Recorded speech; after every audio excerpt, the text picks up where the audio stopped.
Superman thwarted Lex Luthor, but this time he must face actual supervillains, all of whom have an equal power set to the Man of Steel. Opinions vary on the sequel and it's got a rocky history, so let's dive in and see if there's still some wonder in Superman 2.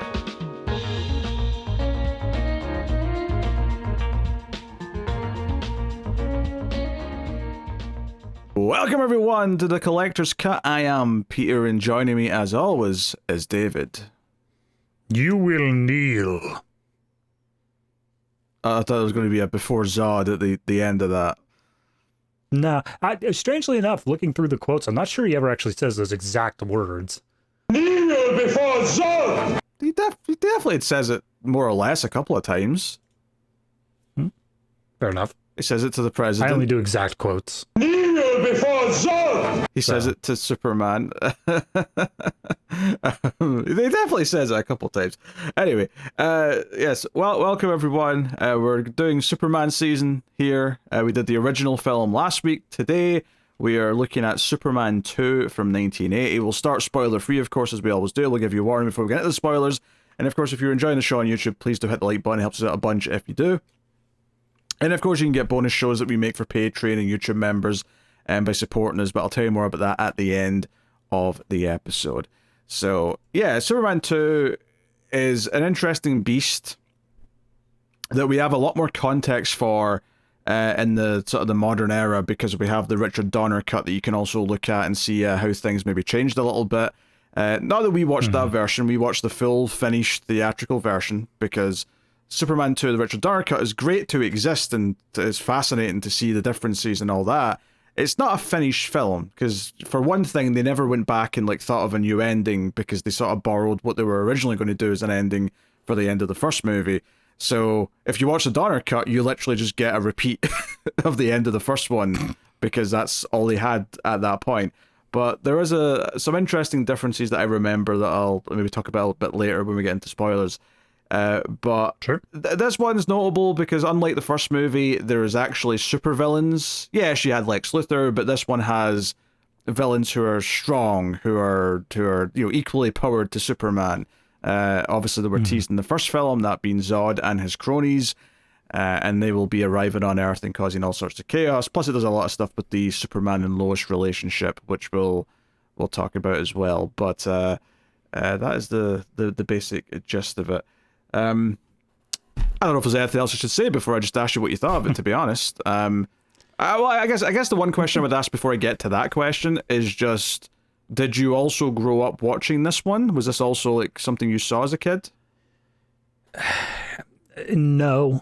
I feel like everything I know about this movie was gained through cultural osmosis. The idea of just, I gathered there were things that were happening. Obviously, the kneel before Zod is a major thing that comes out of this movie. I feel like I must have seen it at least once before, because I don't think there were any scenes in this that really surprised me. There was nothing that really, I feel like either I have absorbed all of the movie through just cultural osmosis, or I must have at least seen it once. So I in terms of your direct question of growing up with it, no, definitely not. Okay, all right. Interesting. Well, anyway, what did you think of Superman 2? I think it is extremely obvious that there was a shift in directors and that this was not the same going through it. I think this is an hour-and-a-half long movie that has an extra half an hour just kind of peppered throughout it. It's just kind of lesser in almost every way. All the stuff that we were talking about and praising so much in the last one, I feel like was just taken down a notch. Sure, it still has the same score, more or less, as the last movie, but it was, it just doesn't quite feel like it's hitting as powerfully. You've got the compositing is just a lot worse there. I feel like the pacing is significantly worse as well. But the big thing for me in terms of why I think it's still okay as a movie, the saving grace, I suppose, is Zod and the cronies. I think that villains wise, compared to what Lex was prior, no comparison. Like, it's absolutely just better done here. It is so much better of a villain. So top marks on that. I think I mostly approve of the Superman Lois things. It does kind of fall prey to feeling like it was hacked up a little bit in places, but ultimately, yeah, I think this movie is a fine follow-up. It's not a bad movie, but you can feel that there was something that it was supposed to be besides this the whole way through. Yeah, I still think it's good. I still think there's a lot of things in here to like. Obviously, Christopher Reeve is still excellent as Superman. You still have all of John Williams' themes. He's not the composer on this movie, but it's mostly just using his themes. So, and if anything, you can kind of tell when there's like a little bit that's like completely new, and you're like, yeah, this isn't as good as the rest, and this is whatever. But I tend to agree that the best part of this movie is the villain side of things. It's the actual villains who are menacing, who have these powers, the slow realization from them of what they can do on Earth, and then the actual showdown with Superman is a lot of fun. A lot of, it's Superman versus enemies in the streets of Metropolis with a crowd watching on. Like, that stuff is entertaining, and it still is entertaining, and they did a decent enough job with practical effects and miniatures and stunts and all that kind of stuff. And for the most part, I quite enjoy it. Now, I do think there's a lot of flaws in this movie as well. There's things that I am going to critique. Some of it is kind of more broad and like movie critiquing. And then some of it's kind of nerdy stuff where it just kind of annoys me because, like, why does Zod have telekinesis seemingly for no reason when that's not a Superman power? Yeah. Like, there's a few little things like that, and even Superman himself in this movie gets like one little moment at a point where he's doing something that he doesn't do. In the prior review, we made the point at the end, without spoiling of how that movie ends, we made the point of whether or not this was a Superman thing, whether this was Superman. And I made the point of saying it's kind of Golden Age Superman, where Superman could do anything that you needed him to do. Like, that's kind of the way the character was. By the time we get to this movie, I take back that comment. I just don't think they read Superman. I think they were told Superman can do anything that you need him to do, and they just ran with it. Yeah, so there's a couple of like weird things like that. The Superman and Lois stuff, like, I like parts of it, but there's also big things about it that really frustrate me. Most of it's kind of in the spoiler territory, but I will just say that there is just this assumption that's made, like on behalf of the script, that the characters also kind of assume and treat as ironclad. And I don't understand why, and it's especially weird as a modern Superman fan, where the comics for decades now have went against this movie's thinking, where multiple TV shows and multiple movies have went against this movie's thinking, and it never actually once just gives me a straight why. Why is this the thing that we are believing? But it never deviates from that belief, and it sticks to it. So that's something to talk about as well once we get into the spoilers. But there's a lot of fun things, and there's a lot of fun sequences. The pacing is a little bit weird. Like the Clark and Lois stuff does feel kind of oddly paced next to all the other stuff going on. But I do think the movie gets better as it goes, typically because it shifts more and more over to the villains side of things, because obviously that becomes more of a factor in the back half. So overall, I still quite like it. And I think the effects are mostly still pretty good. There is definitely a couple of weird compositing shots where he's flying, where you're thinking, oh, they kind of rushed this compared to the first movie. Honestly, the biggest thing that stuck out to me, though, is like feeling like a step down visually from like an effects, because the movie still looks generally pretty good, right? It's very, cinematic. It maybe doesn't have quite the flair that most of the first movie had, because obviously there's still some shots in here that Donner did direct. It's not 100% reshot, but the thing that stuck out to me the most, actually, is the cheaper opening titles, which, and I'm not talking about the fact that it intercuts with the first movie, because that's fine. You want to do like a recap of the first movie for people coming at the theater in 1980. I get it, right? Like it or dislike it, I get the logic behind it. But, in between the clips, you get like the Superman opening titles, right, where they're flying at the screen. But in this movie, they're basically just white text with a trail behind them, whereas that's not what they were in the last movie. In the first movie, they were actually I mean, okay, I'm going to use a phrase here that's not correct because it was done all with opticals and like, however they did it back then before computers.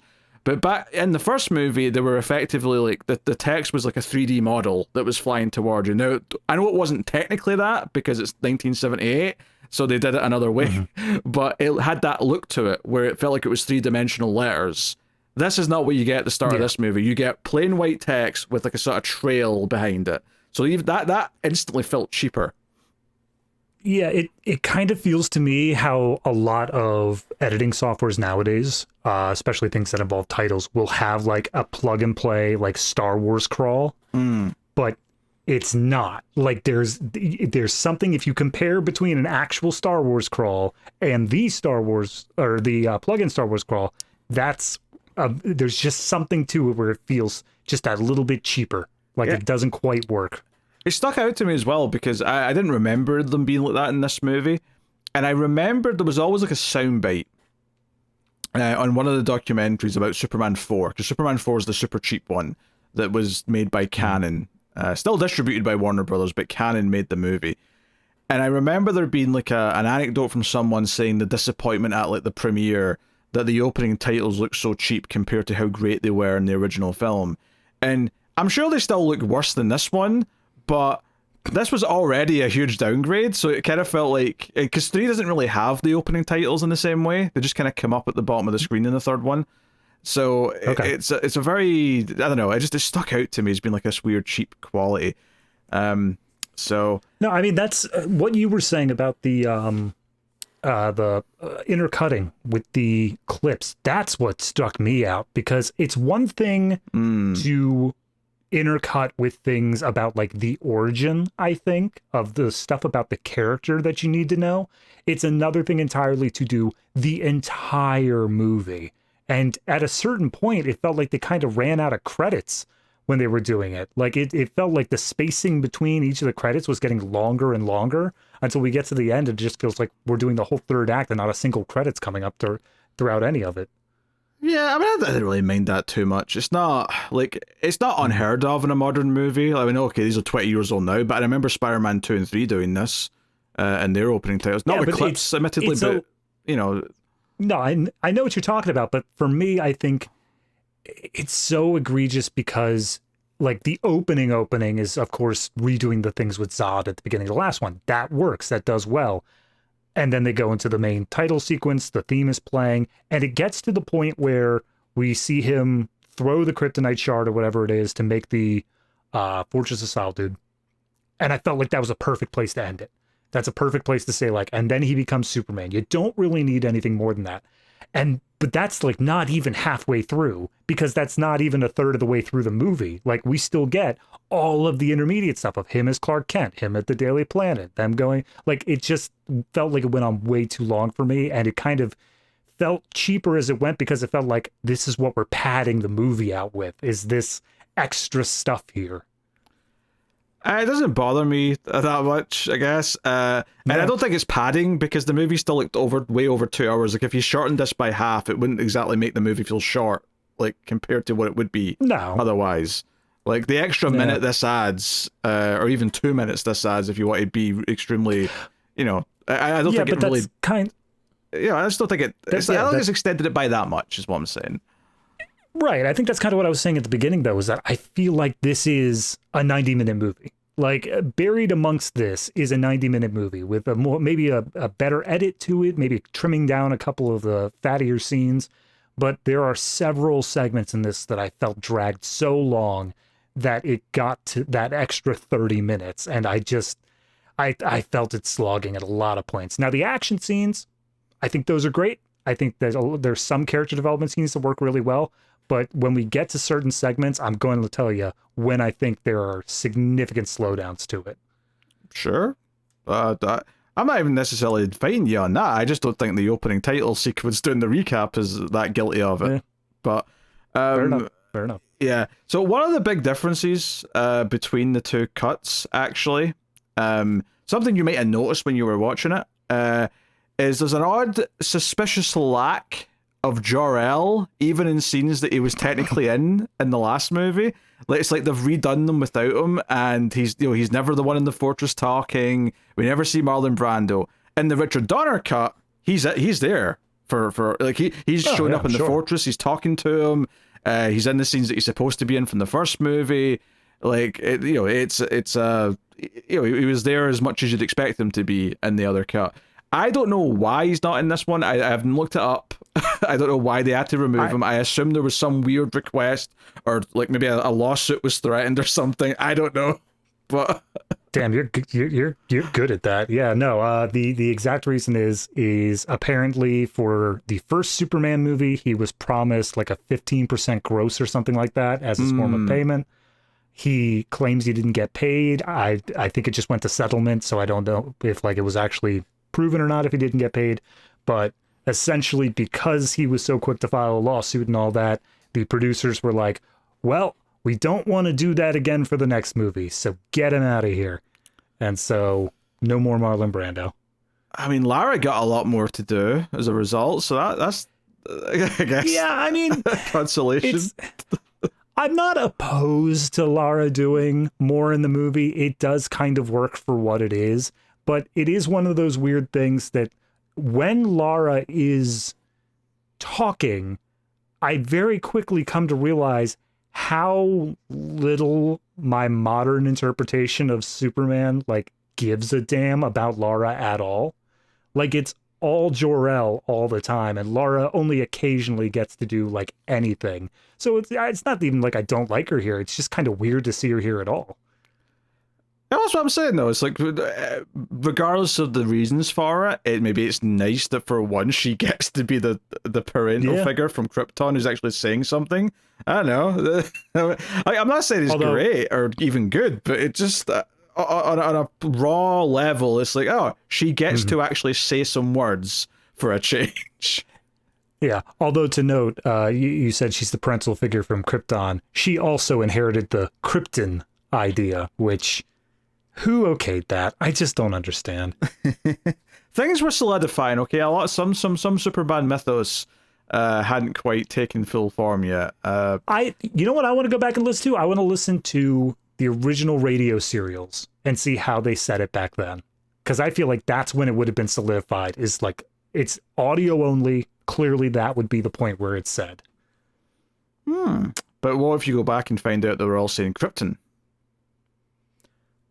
Then I'll have claimed that the Mandela effect happened and I transported universes and nothing makes sense anymore.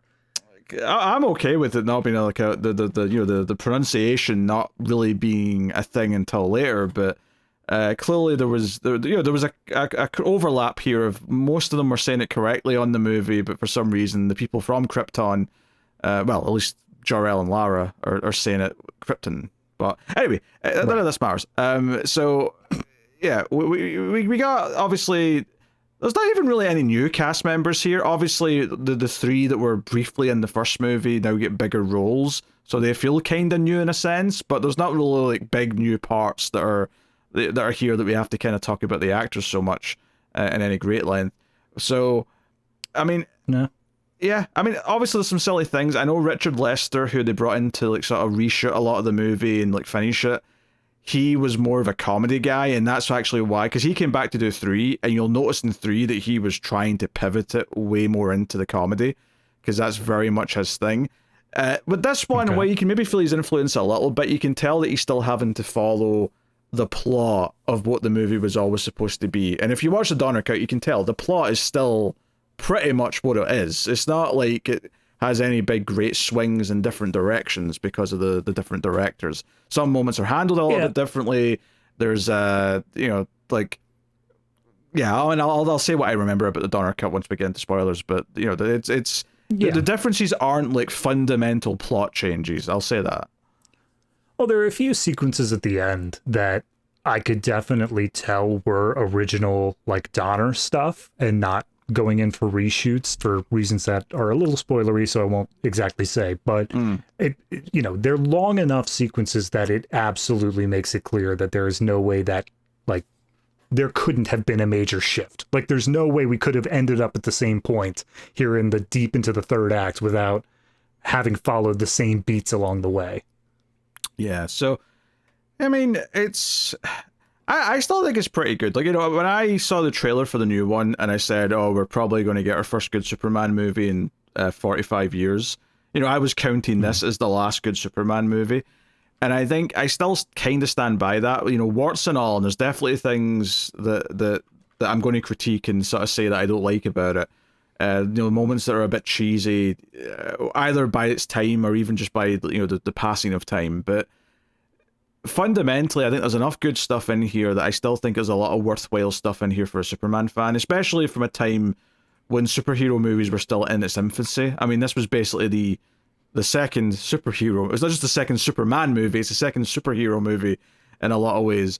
So, and yeah, someone's going to bring up some old Zorro like movie from the 40s or something. I know, I get it, right? But in terms of, I mean, like, if you count the serials, then obviously this is like 200 down the list. But if we're looking at sort of major cinema releases based on DC and Marvel characters, like, maybe you can count Batman 66. I'd understand why you would, but generally speaking, this Superman 78 is kind of where taking it a bit more seriously and trying to make it into a bigger thing is really where it started. Yeah, I think this is the term you're looking for here is the post-blockbuster era. Sure. The time where we get those blockbuster movies, because that's kind of what the superhero movies were for a while there, is they were a lot of them were these blockbuster movies. I have no way of saying that past tense. There's still the vast majority of blockbusters been released today. Yeah, I mean they are, but it's different now because a lot of people view blockbusters as like you have your other blockbuster movies and then you have the superhero summer movie. Like it's its own separate thing there. Oh, true. Yeah, but that's just because there's so many blockbusters compared to back in the day. That's just a quantity run amok thing rather than anything else. No, I mean, I think there's a lot to like in Superman 2. It definitely has its faults, but it's not like Superman 1 doesn't have faults as well. But Superman 1 feels more special in a lot of ways, but the one thing that's missing is kind of that great villain to go against, right? As much as I enjoy watching Gene Hackman like chew the scenery because he is entertaining as an actor, Zod, Ursula, and Nod. Is it Nod? Am I saying that right? Or is it Non? Nod? I think it's Non. It's Non. They are just a lot more compelling as a villainous force. And you can really see how this was like envisioned as two movies, like from the get-go, where it's like, okay, the first movie's about really setting up who the superhero is, and we'll have him like go against Lex, but you know, the second movie's where we're going to give him like an actual like threat to fight, and that's what the second movie is, and it feels quite unique in that sense. And this was definitely the one that I saw the least as a kid as well, just purely because I think when I was a kid, I didn't have this taped off TV. On VHS. I had 1, 3, and 4, but I didn't have this one taped.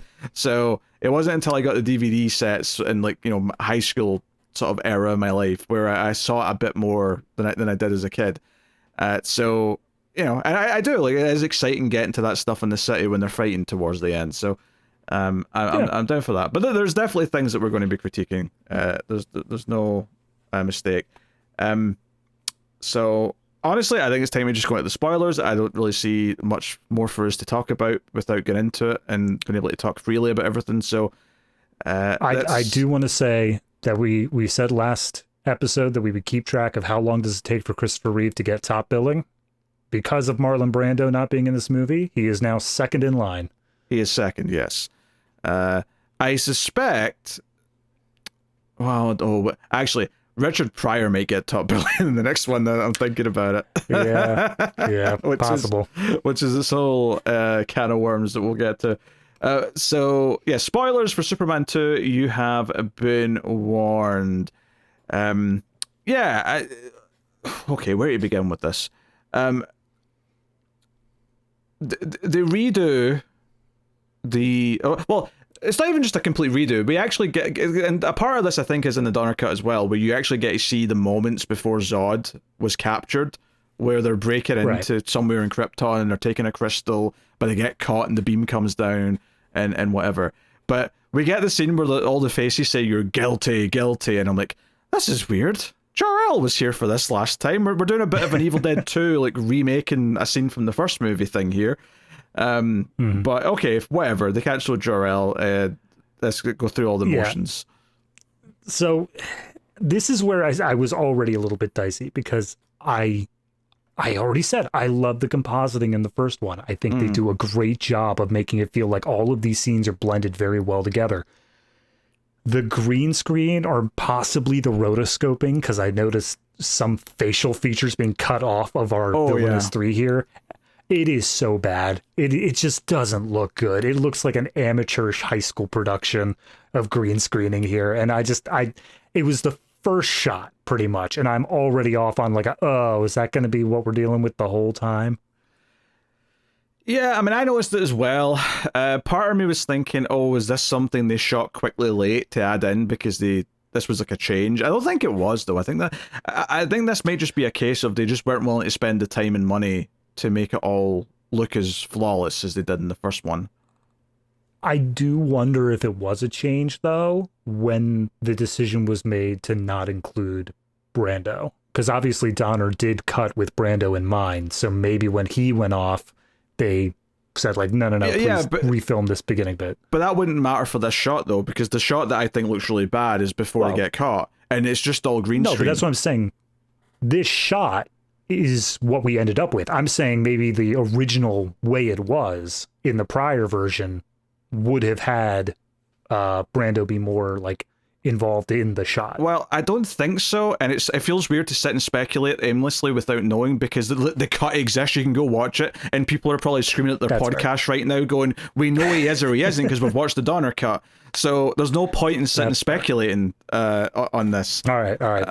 Fair enough. I won't speculate. I haven't seen the Donner cut. I'm not sure, but yeah, it came off as really poor.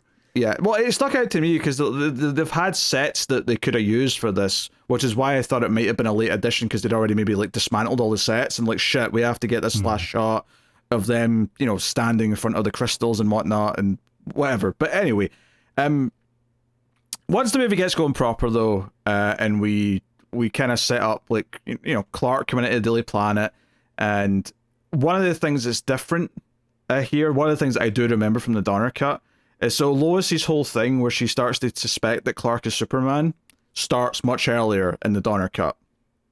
Where at this point, she's already drawing glasses on Superman's photo in the newspaper and speculating. And there's a scene very early here where because she's not here in the theatrical cut, she's already in Paris. In fact, I don't even know if the Paris section's even in the Donner cut now I'm thinking about it, but regardless, I see no reason why it would be, considering the changes.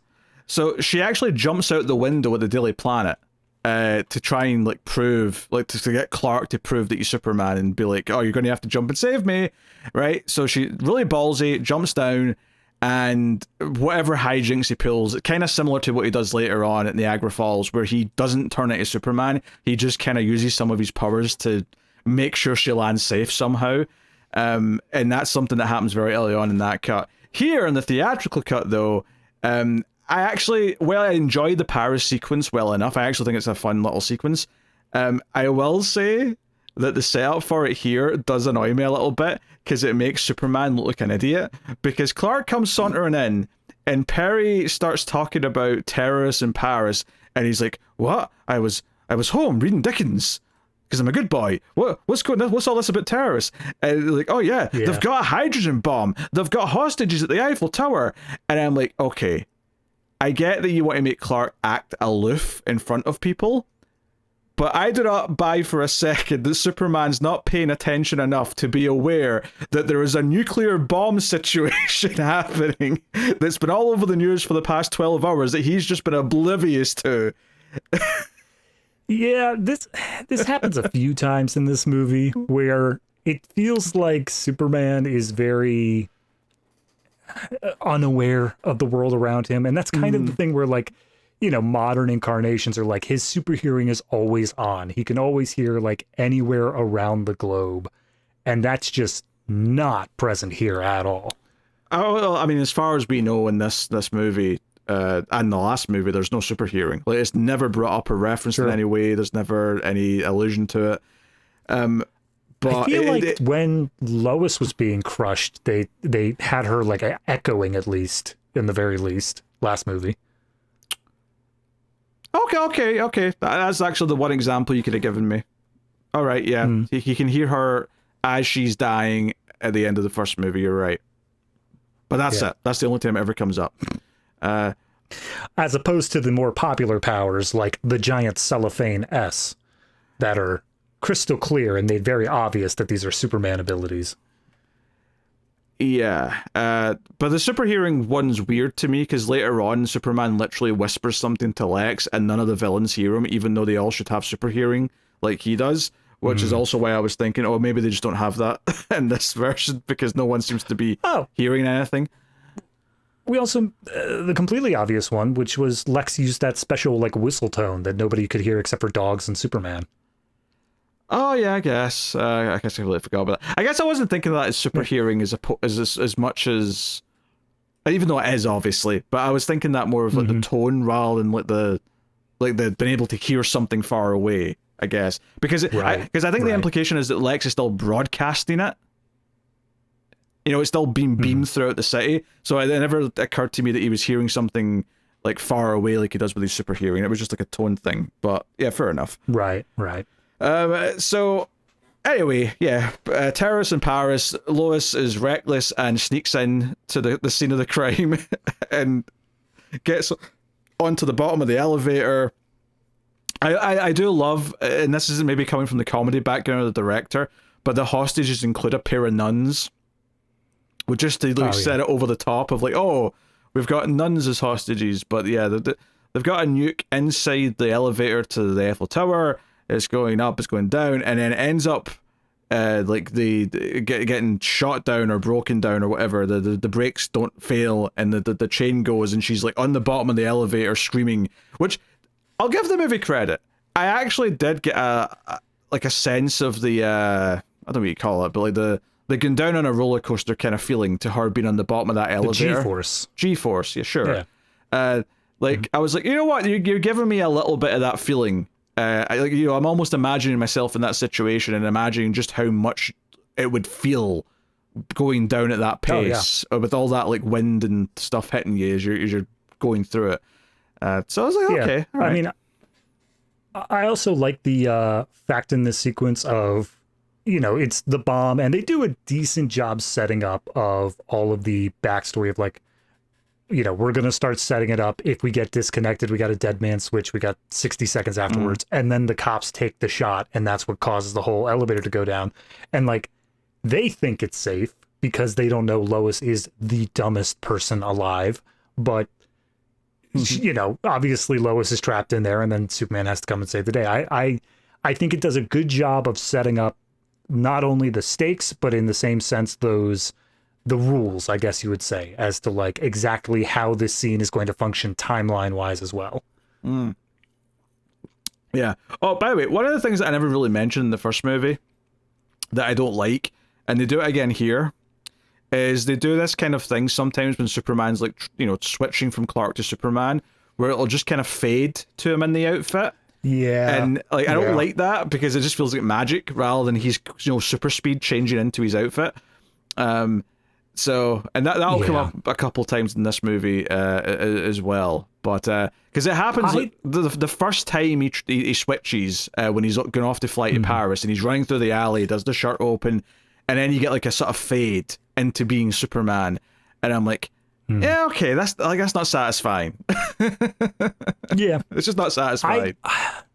I agree. I would rather there be like, you know, either a phone booth where it's just, we don't see it happen, but it's implied it's a full costume change, or like the revolving doors we got last time. That was fine because again, it's occluded. It's something that we don't get to see.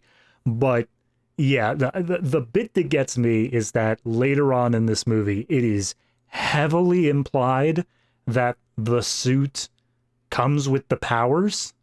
So when he loses his powers, the suit also just kind of fades away. And I'm like, nah, that should be a thing where he has to like consciously take it off. Like that's something where he has to recognize he's not Superman at that point. Yeah, not just because it's like just a practical thing that makes no sense for it to just fade away, but And also, why would civilian clothes appear in their stead? That's if it's going to fade away magically, then you should at least be naked afterwards. But yeah, the idea that there's like an emotional toil of like having to manually take the suit off slowly, and he can't even do it at super speed. He has to like take it off bit by bit, and like the weight of that, that can be a thing. But anyway, he flies to Paris. He says hello to Lois. He flies the elevator up into space, throws it as far as he can. And the shock waves of the blast when the nuke goes off ripple until it breaks Zod out of the Phantom Zone. The glass shatters and they're there. And look, see when we get to Superman 4, I'm going to be raking it over the coals for how it handles space. But I have to say, this movie also is guilty of a couple of things. No. Well, for one thing, just to stick with these characters in space just now, I think we cut away for a while, but let's just stay with here for the time being. When they're flying through space, they made the intentional choice to blow a fan at them so that their sleeves were kind of fluttering. And I'm like, what are you doing? That's not supposed to be any air in space. This is stupid. Yeah. Why have you made this choice, you fools? Right? So there's that. And then also, just talking on the moon. Just verbally communicating on the moon. Yes, and I did think about it as the movie was happening. Like, I'm not going to claim that I'm like, oh yeah, no, this all made total sense in the moment. But I don't know. For me, it just comes with the territory of it. Like, we're already dealing with a flying man. Like, if they want to have the talking on the moon stuff. I hate that. I know you hate it. I hate that excuse. It does not, like, Superman is special because the laws of physics and everything else still apply to everyone else. That's what makes it feel special, is that he's different from everyone else. If there's just random bullshit like people can talk on the moon, it makes him less special. It's just all wishy-washy. Just like spinning the earth backwards, making time go backwards. It's all a bunch of bullshit and should not be adhered. If anything, you should apply the rules even more strictly when you have a character like Superman. All right, so then how do you know that the Kryptonians don't just have special fabric that flaps in solar radiation instead of wind? Okay, that doesn't explain the talking. How do you know that all talking? Well, I guess they talk to humans, don't they? Like, they do actually discuss things with them. All right, I got nothing on that one, but they could talk to each other with something. How? Space is a vacuum. There's no sound. Wait. It's got nothing to do with I that. don't know. They've got telekinesis. Maybe they have telepathy too. Whatever. Well, Zod has telekinesis seemingly. I don't know about the other two. I don't know if they ever. No, and they use it in the final scene. And Superman has to like block him with his hand because that's how telekinesis works. Well, no. Block it with a hand. That wasn't telekinesis. That was magic hand beam. That's different. That is the same beam they use whenever they use telekinesis. So I'm assuming that that's still the same power throughout. All right. Well, I don't even know why I want to argue with it, because either way, take it away. Whatever. I don't want it. But no, what we were saying there is like, I don't know. There was something that it's so cartoonishly over the top already by this point with, throwing the nuke up into space. I mean, he flies out past the moon in what has to be under 30 seconds because they gave it a 60-second countdown. So already he's flying like multiple times the speed of sound to get that thing up there. Well, hold on. To be fair, though, to be fair, given how fast he was going round the Earth last movie, that actually tracks. Oh yeah, no, for sure. It's but that's consistent. what I'm saying. Like you're talking about keeping physics true in some aspects, but not in others. Like, anything traveling that fast, he wouldn't be carrying a nuke at that point. He would be carrying a blob of molten metal up into space. Look, some things are just going to be more egregious than others, right? And that's fine. Talking in space is one of those things you just do not do. Okay, but all hey. Right. Fair enough. To be fair to it, though, to it, humans aren't breathing in space. They do need to have oxygen in suits, and they cannot talk in space. And I'm only mentioning that because when we get to 4, those things are going to change. So, you know what? Give it credit where it's due. I will gladly call out humans breathing in space. That's one thing you shouldn't do. One thing I wanted to point out, if we're keeping on the Zod stuff real quick, is when they do get down to the moon and they start talking, like we deal with these astronauts, they call it the Artemis mission, which I looked up just to see, like, was this something that was going on at the time? No, it wasn't. But strangely enough, as of I think it was 22, we do actually now have Artemis missions to the moon. So I don't know if it was inspired by or whatever, but 40 years later, we got it. I wonder if it's a case of like the name for like what the potential next moon program would be was already kind of decided in NASA. So when they maybe asked like a NASA consultant, hey, we're going to do some more missions to the moon, what should we call it? And they say, well, we kind of have like a name penciled down, use that name. And then it just, decades later, that's what they ended up using when they actually started going back to the moon. Don't worry, guys. We've got plenty of moon missions planned, and they're all definitely going to happen. Oopsie.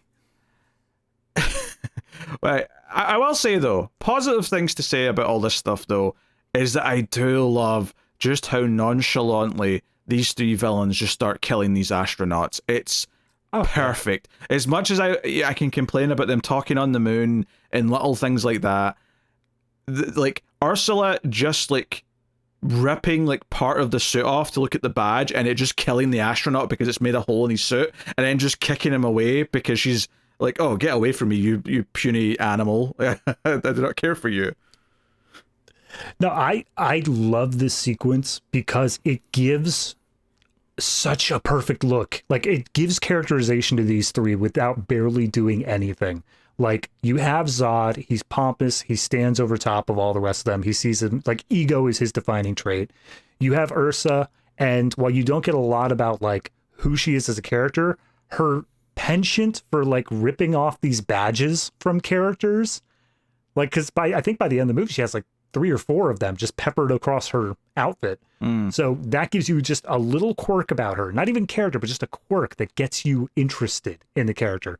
And then Non as well. Obviously, he's the big dumb brute, but the way that he is not having his powers all manifest in the same way, where, like, Ursa gets heat vision very early on, and he's, like, struggling to make it work. Again, it's not a character thing, but it's a quirk that gets you interested. It makes you more attached to this character as we progress through. Yeah. I think it's very well done there. Yeah, that comes a little bit later, the heat vision, though. The stuff in the moon and Non, like, takes apart, like, because there's a guy in, like, the little space shuttle who's, like, talking to Houston, and, like, Non just comes up and starts wrecking the thing and just, like, sort of testing his strength. And, because I was thinking at this point, like, they don't seem that surprised, but I was really happy when she turned around after this and said, I did that like it was nothing, and look at what Non just did. He just ripped, this metal just ripped apart in her hands. What's going on? And what's interesting is, obviously, it's not exactly working out with, like, our modern thinking of all this, but Zod does say as we get closer to the yellow sun, it seems to be getting stronger. So they do kind of, like, again, inch towards that idea a little bit, if you're looking for it. So.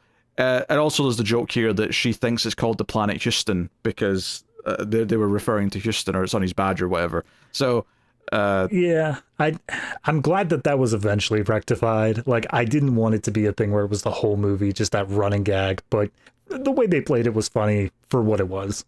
Yeah, I was cool with the joke. And then once they get down to Earth, right, and obviously, yeah, she uses her heat vision on a snake, and, like, it's not the first time we see heat vision. We actually saw Superman use it in another scene in his plot right before that. But we were talking in the last review about how there was no heat vision in the first movie, so they went hard on the heat vision this time. We also got super breath, and so they definitely brought in the other ones that were kind of absent before.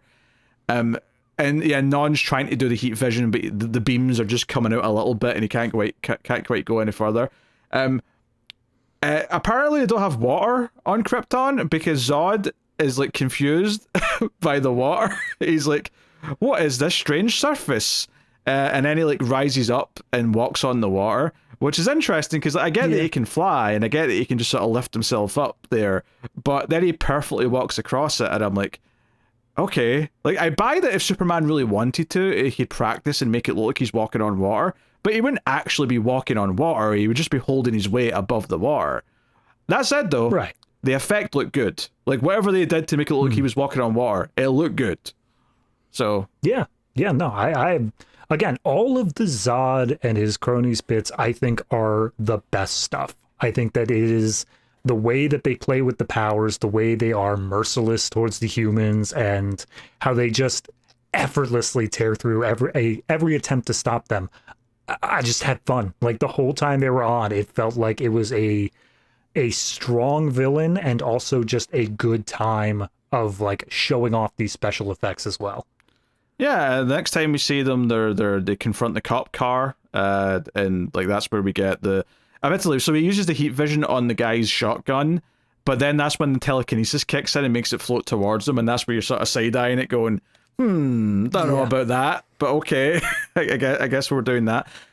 That said, though, this whole Superman has powers that he shouldn't have is something that's going to be showing up in the next two as well. So there's definitely a couple of egregious ones coming up in future movies.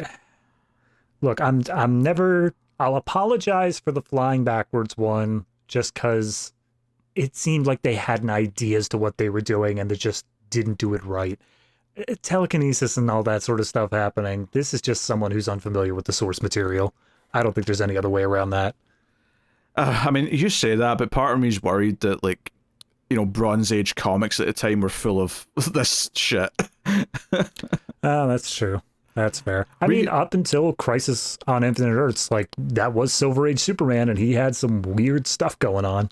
Yeah, there's no guarantee that a bunch of the comics at the time weren't doing this kind of thing, and it's just us having grown up with a more solidified kind of like set in stone idea of what Superman's abilities are, that we're looking at this and going, what is this weird shit? That said, though, there is definitely a power or two in the next couple that I like are just bullshit random, right?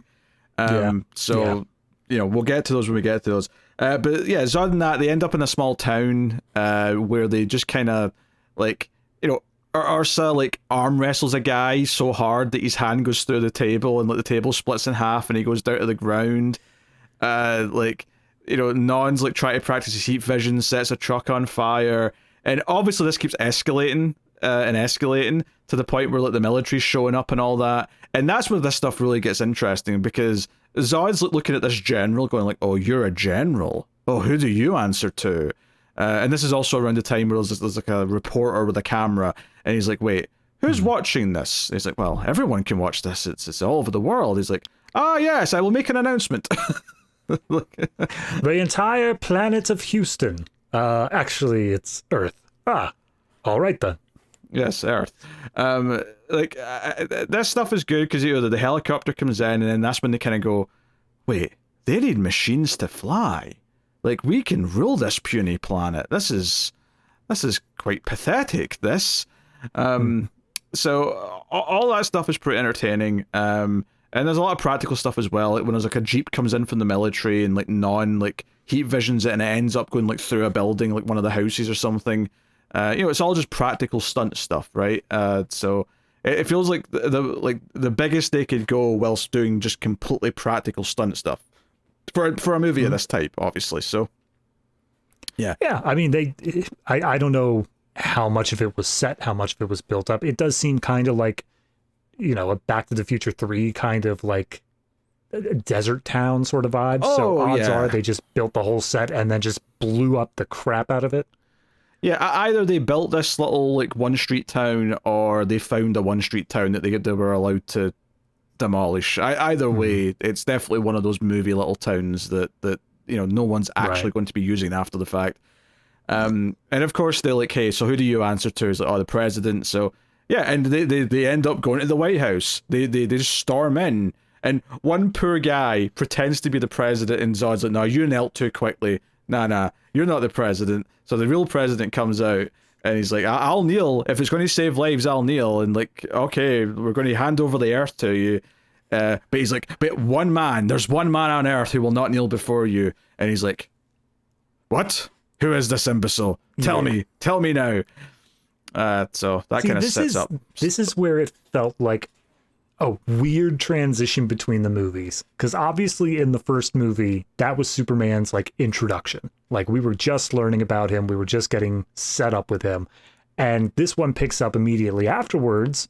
So there's kind of this weird thing where just timeline wise, I don't feel like the president should be as familiar with Superman. Like, he shouldn't know him to be this like bastion of good and will never bow down before an alien threat or anything, especially because this is the first alien threat period they've ever had. Yeah, I mean, it's kind of unclear exactly how much time has passed between Superman 1 and 2. I think you just have to take it for granted that he is well established now, that people know him. Because, I mean, even Lois and Clark's relationship, the way Lois talks to Clark at the Daily Planet feels like they've known each other a while now, as opposed to last movie where they had just met and everything was kind of fresh.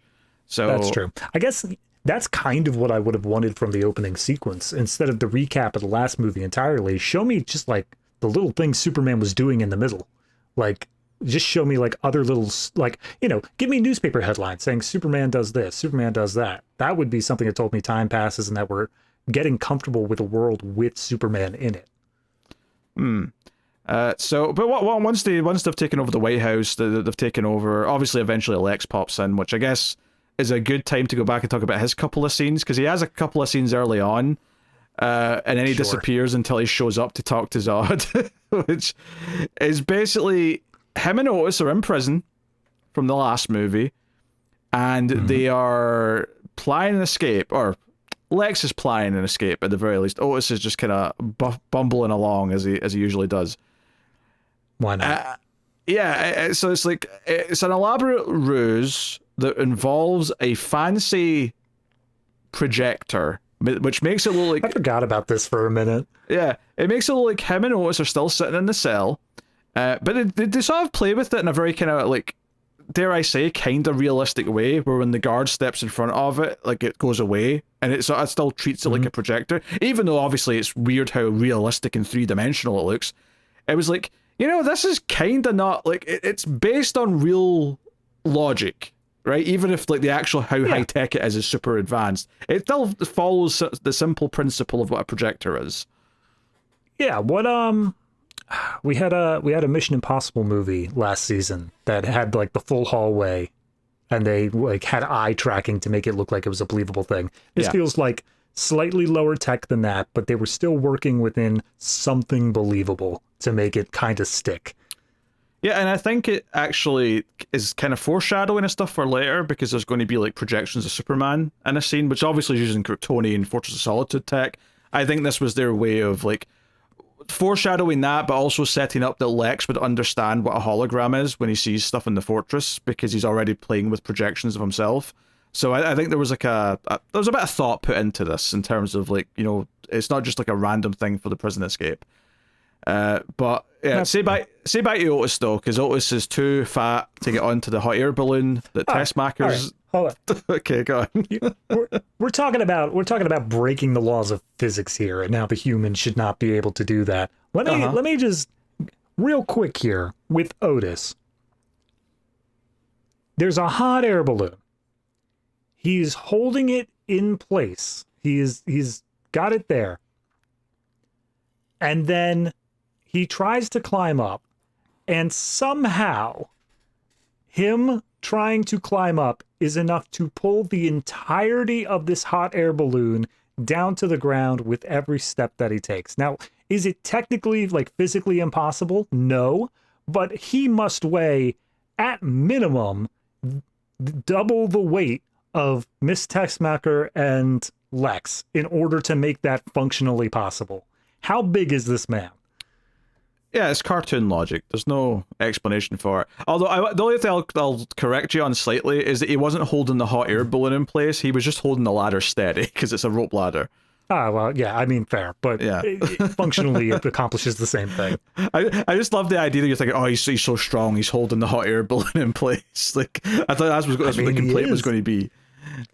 He's so strong, he's pulling the hot air balloon down to the ground at the very least. This man should be able to do something to Superman. Nah, he's gone. They leave him in prison, and Lex is like, oh, I've got a black box that's tracking Superman's like flying. He always goes north, so we're going to go looking for where he is.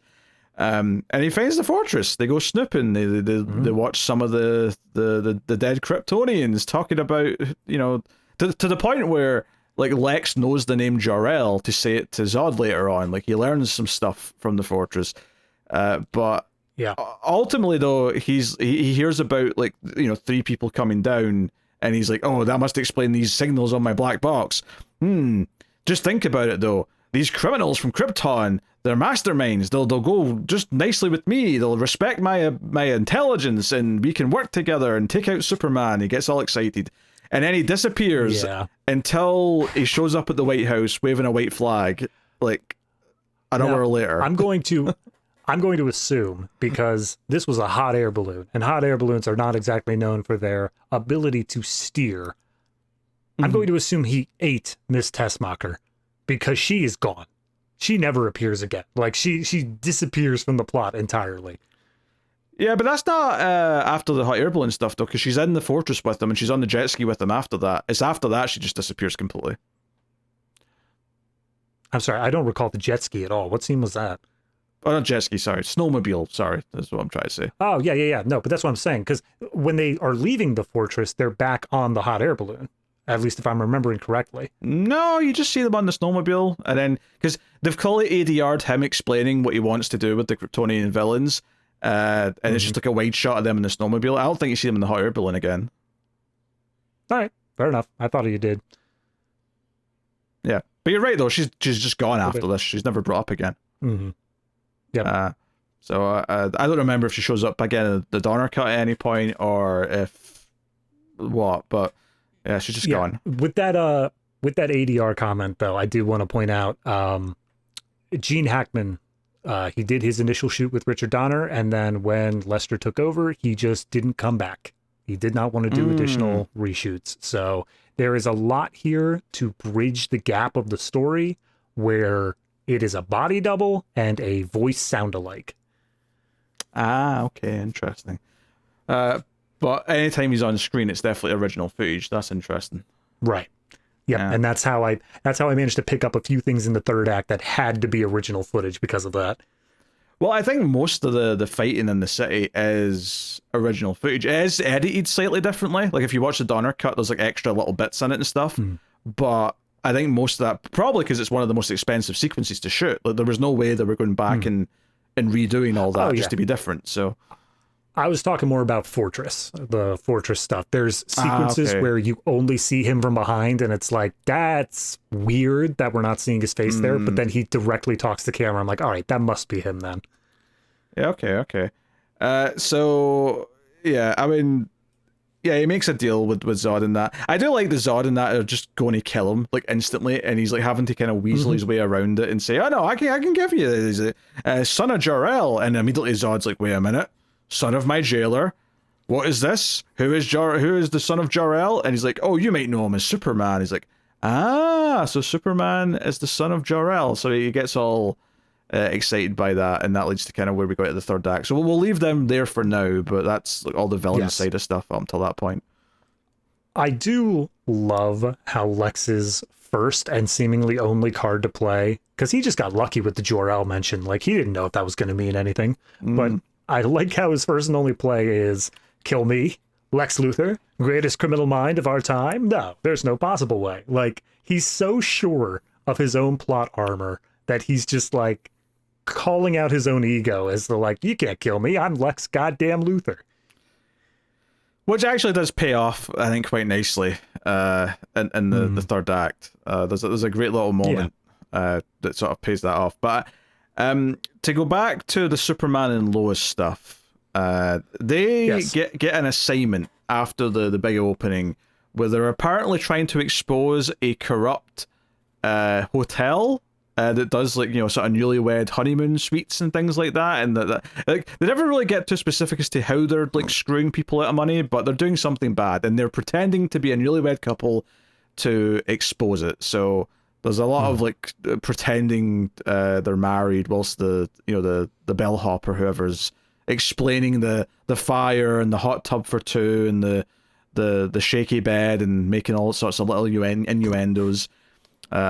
And Clark, the goofball, is like, well, gee, Lois, I was wondering about the arrangements for later. And she's like, what arrangements? Well, the sleeping arrangements. Like, well, here's the couch, Clark.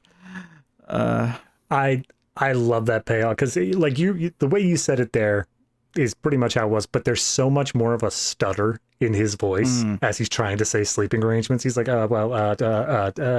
sleeping arrangements. And she just, no nonsense, immediately like, here's the couch. And he's like, yeah, all right, cool. Sounds good. It's almost like he's actually trying to suggest, hey, are we sharing a bed tonight, Lois? So we do, because one of the things that it set up as well, there was a scene back at the planet where they were just kind of like coming in together, and she's like going on about how she's drinking orange just because it keeps her healthy and she's never sick. But one of the running things they set up early on is that she keeps bringing up Superman, and Clark starts acting a little jealous, and like it's like, oh, him again, or whatever, in a nice way. Like, he's not being a dick about it, but like he kind of like is showing that it's making him uncomfortable, and she's like, oh, I'm sorry, Clark, and I'm being insensitive, and you know, she's kind of friend zoning him basically. So she directly says it. Like he hands a glass of orange juice, and then she's just like, yeah, you know, you're a really good friend. And he just rolls his eyes, looks aside, goes like, yeah, friend, all right. Yeah, so they're at Niagara Falls, and there's a child with a death wish, first of all, who keeps hanging off the side of the barricade, on the other side of it, might I add, like he's sort of dangling off of it. Lois wants hot dogs. That's an important plot detail. Yes, and orange juice. Every meal, orange juice. But the key thing here is there's a moment where, Clark's glasses have steamed up from all the water, and she goes, oh, here, give me them, Clark. And she just goes and grabs his glasses, and she's not looking up at him, she's just sort of wiping them, but he's like standing there kind of panicking, like, oh no. And she sort of turns back and hands them, and she sort of stares at him for a second, like she's like, wait a minute.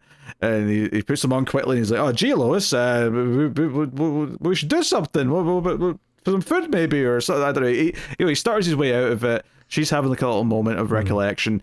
But when the kid ends up getting in the water, and I have to say, this kid's fall to his potential death is so long that Superman has time to hear the screams, notice that someone needs help, run around a thing to change into being Superman, and then fly down and catch him.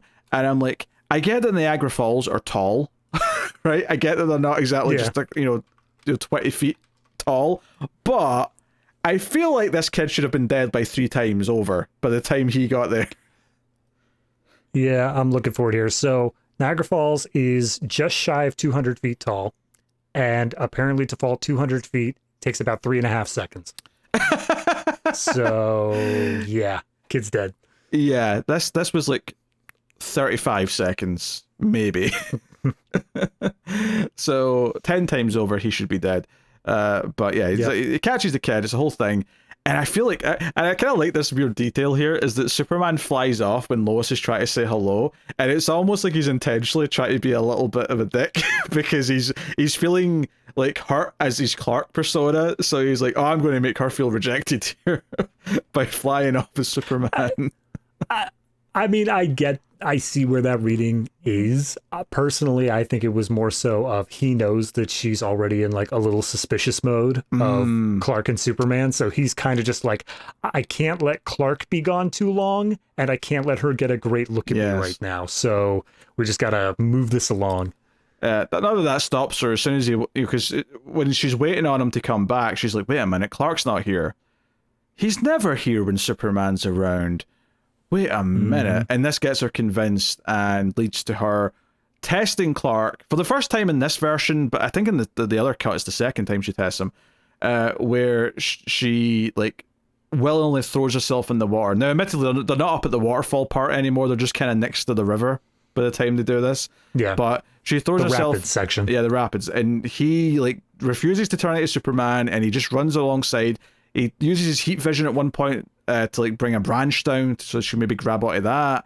But it's played for what it is, and there's even some hijinks at the end when he falls in the water trying to help her out, and she feels that she's helping him more than he's helping her, and she's like, oh, Clark, I was an idiot to think whatever I was thinking. Let's just get back to the room. And it plays out as it is, but it definitely feels like it's playing into the hijinksy kind of comedy side of this a little bit more.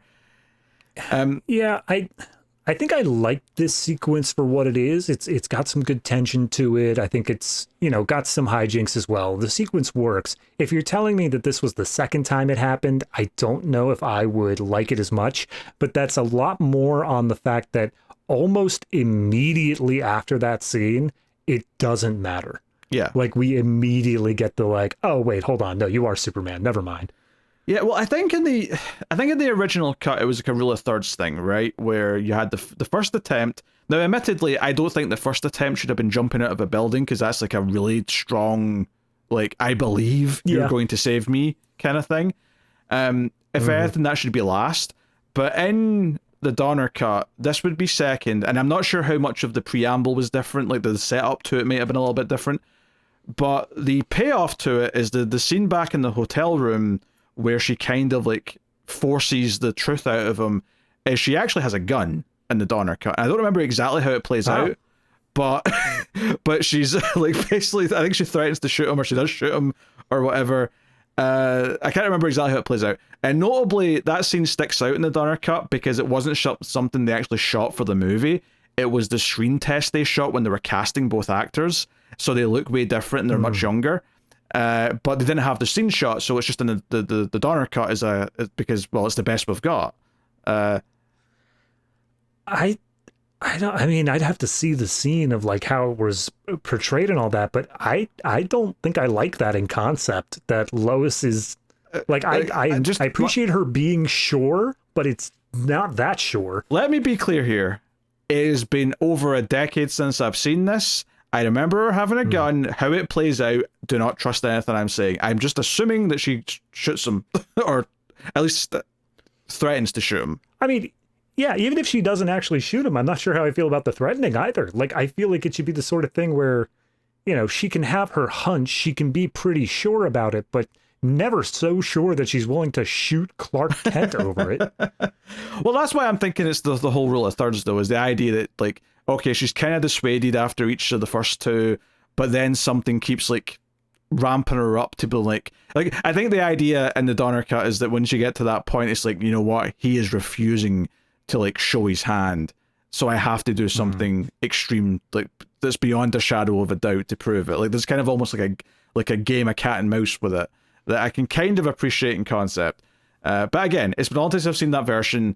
I just remember, because I'm bringing that up here because it's obviously very different to the scene we get here, where Clark just trips into the fire and his hand goes into the fire, and then she goes to look at his hand and there's no burns or scars, and like he pretends for like a second that he's still Clark, but then he just kind of like goes, "Shoot, damn it," and then changes his whole demeanor.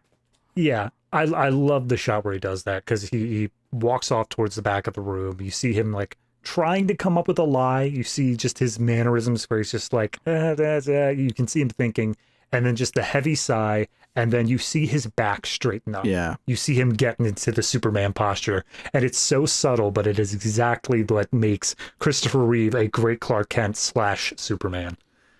Yeah. And obviously she's sitting there kind of in shock that it's true, and the scene plays out. And he's like, "Oh, we should want to talk, but not here." And he has like a weird, like, it's like, "Oh, like Perry call us soon. So what? Take the call. Say what he needs to hear and hang up." But he's like, "No, let's come back to my place, Lois. Let's go to the Fortress of Solitude. You want to see it, don't you?" I like to imagine that was just Clark on his side, just being like, "Perry's going to call soon, and I don't trust you not to say anything yet, so we're just going to leave." Yeah, so they fly to the fortress, and like she's obviously impressed. He explains finding the green crystal after his dad's death. Shows a little bit of the stuff and all. Basically, just kind of gives her a bit of a history lesson. "I want you to know everything, Lois." Blah blah blah blah blah.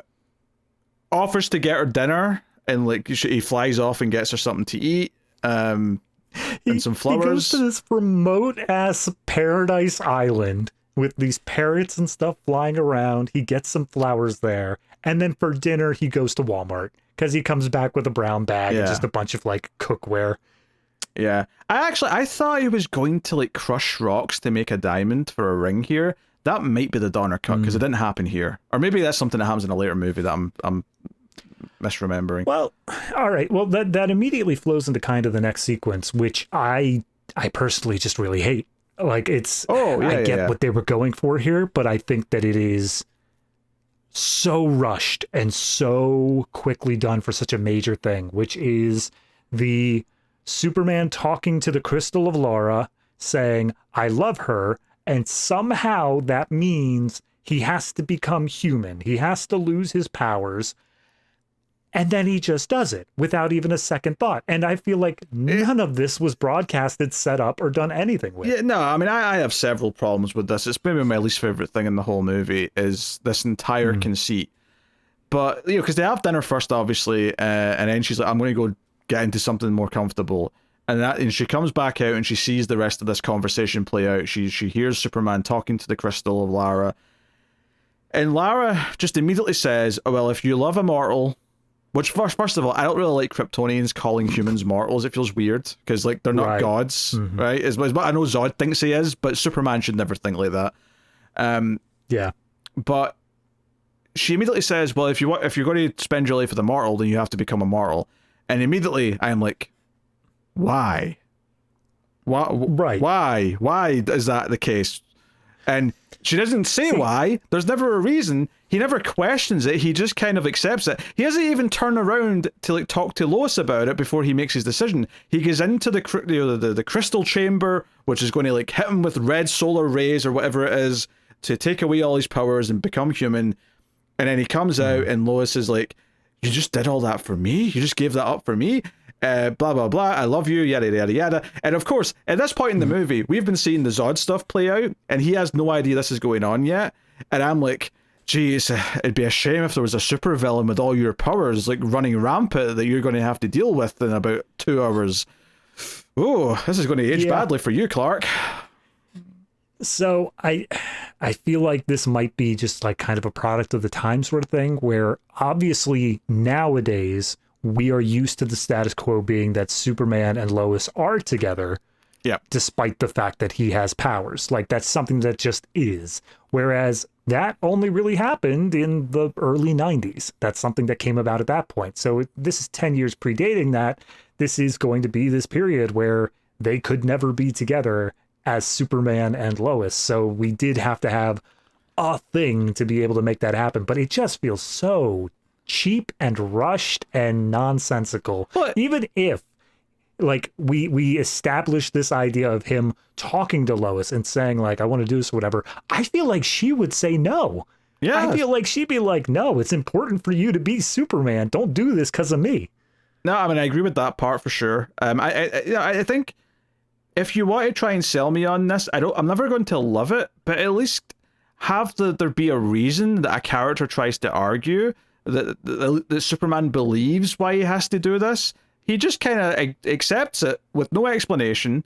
He goes to do it, and then later on, when he's got his powers back, the characters are immediately like, well, we can't be together now. We both accept that, right? And I'm like, why? Why do you both feel this way? Why is Lois crying that they can't be together when, frankly, there's no reason why they can't be together? The movie does nothing to actually give us a reason. It's so weird. The closest it gets is the idea that he's kind of like a doctor who's on call all the time, and that'll be mildly upsetting that he has to run off to save people. But I'm like, yeah. It's kind of important stuff. I feel like she can understand that he's going off to save people from an earthquake or something. Oh, yeah. No, I think once we get to the end of the movie, we get the doctor thing. I feel like this point in the movie actually makes a worse job of making it like something that's understandable, because the implication is he comes out of the thing, goes over to Lois, and they immediately go to bang. It seems like it was all just done so they could have sex. That's the whole point they did it for. Do you think that's supposed to be what the reason is? Not so much that, oh, I'm horny and I want to have sex, but this idea that Lara's saying, hey, you can't physically be with an Earth woman because you'll hurt her. It's dangerous. Like, you're incompatible because of your strength. If that's the point they're trying to get at, but they don't want to say it because, you know, it's like a PG from 1980, so we can't just talk about the sex, then, okay, maybe you could run with that if you were willing to talk about it a little bit more and say that, no, I want love, I want these things, and I want the physical parts of it, and that maybe means giving up being Superman. At least then, it's maybe too much of an adult topic. Not just because of and when I say it's an adult topic, I don't mean it's an adult topic because it's sex, so that's adult. I mean, it's just too much of a mature topic to discuss, perhaps, for what this movie is or wants to be. But there is maybe something you could do there with Superman questioning, do I deserve to have that in my life at the expense of taking away the hero that's saving everyone else all the time? Like, there's a interesting moral dilemma, right, for him to wrestle with. I am all in on, can Superman be selfish? I am all in on that plot of the idea of whether or not he's allowed to do that as an entity. That's a fine plot. But this doesn't play with that as selfishness. This plays with it in more of just like short sight, like a Romeo Juliet sort of thing, where it's like, if you guys just sat down and thought about this for like 10 seconds, you could come to a much better conclusion than whatever the hell this is. Yeah, just not properly explained or explored, and it just comes off as a frustrating, like, just cause this is the way it is with these characters and you just have to accept it, and that's just frustrating. And we're so past that now that I think this is the sort of thing that I don't think people would have loved it at the time. I think now, growing up with modern interpretations of this relationship, it's especially just like okay, this is a relic from another time that thankfully we're past. The fact that we've had multiple TV shows where they've gotten together into long-term marriage relationships. I mean, hell, the last TV show he was in was literally called Superman and Lois, because they're like, hey, they're the two leads of the show. Even Lois and Clark was Lois and Clark, even though, she didn't know he was Superman for the first couple of seasons. But the idea that this is how we have to treat it, I'm thankful that we've left this behind, and it's just this relic that we can let go. But because, of course, what happens, right? Actually, weird question I've got for you, right? I had this thought in the first one as well, to an extent, but in the first one he did have powers, so I'm thinking, he swam to the North Pole. But here's a question. When they leave the fortress after he's went into this chamber, it's taken away his powers and given him a white shirt and black trousers somehow. We cut to them just driving, presumably somewhere the north end of the US, right? Yeah. How did they get from the North Pole to the mainland? If I had to make an in-universe assumption, I'm going to say that the fortress provided something. Maybe something. They teleport out. Maybe there's a modes of transportation that got them at least some distance. Something. In terms of what I think in continuity and what the movie actually shows, there ain't a damn thing. Nothing would make sense because they flew in on Superman, and there's no reason they would have a pickup truck just sitting there waiting. Yes. So alternatively as well, when he decides he has to go back and he just walks and he doesn't have powers this time, he is just a mortal human man. How does he get back to the North Pole on foot? Once again, like I appreciate that at the very least they answered the question for Lois of like, are you good? Are you cold or whatever? And she's like, no, you think I would be, but I'm not. And it implies that the fortress itself will be warm enough for just normal human life. It at least would provide for that much. But outside, in the outer wilds of the North Pole, yeah, no, you should be dead in like 15 seconds flat. So they end up at a diner, and they're all being all lovey-dovey because they're happy that they've had the coitus and all that. They've possibly made a baby that might show up in a sort of unofficial sequel down the line. Oh God, I completely forgot about that. Oh, you didn't remember that? Okay, yeah, I completely forgot. This was the seed being planted, and I mean that in more ways than one, for something that's going to pop up in a certain movie called Superman Returns, which we'll get to in a few weeks' time. Yep. But they end up in a diner, and this asshole character just comes in, starts hitting on Lois, and Clark tries to sort of stand up to him, but this guy just starts beating him up, basically. Clark, when he realizes this guy's just been a complete dick, he eventually does say, I think we should step outside. And I'm like, all right, Clark, we're up here with balls there, are we? And this guy just punches him, elbows him, whatever, properly to the point where he's got a bloody face. Lois ends up jumping in and trying to strangle the guy until it de-escalates, and the owner kicks the guy out or whatever. But it's definitely this scene of immediately he is put in a position where not having powers is made him this target, this victim. But it's funny though, because it's not even like it's like a Superman related thing. This is like, this could happen to any of us. Like any of us normal humans could walk into a diner and end up in a fight with an asshole like this. It feels like it's supposed to kind of show how he still has that Superman confidence and how he's willing to like say, oh, well, you know, I could still have that now that I'm blending together Clark Kent and Superman, because Clark Kent like doesn't need to exist if I don't have the powers. He's bringing that confidence into the Clark persona, but then immediately gets his ass handed to him because he's never had to fight without his strength or anything like that. So I get the purpose of the scene, but it is something that is like, it kind of just feels like it's for the audience's sake to show how weak he really is here. Yeah. The big thing, though, is that at the end of the scene, the waitress turns on the TV, and the president is officially announcing that he's handing over Earth to General Zod, which apparently Superman has heard this name in all the Kryptonian like studies he's done in the fortress, because he immediately sits up and is like, Zod? And like you see Zod like grab the microphone and he's like, we want this Superman, where are you, son of Jor-El? Come and kneel before Zod. Pete, I want to go over two things here. Okay.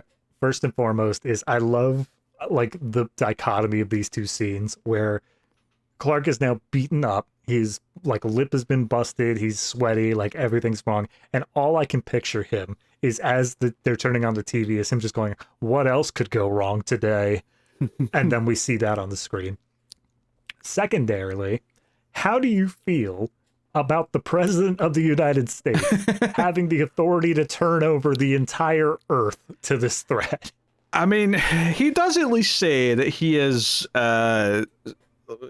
spoken to, or the other leaders of the world have agreed to this. He does at least kind of mention that, so that's something at the very least.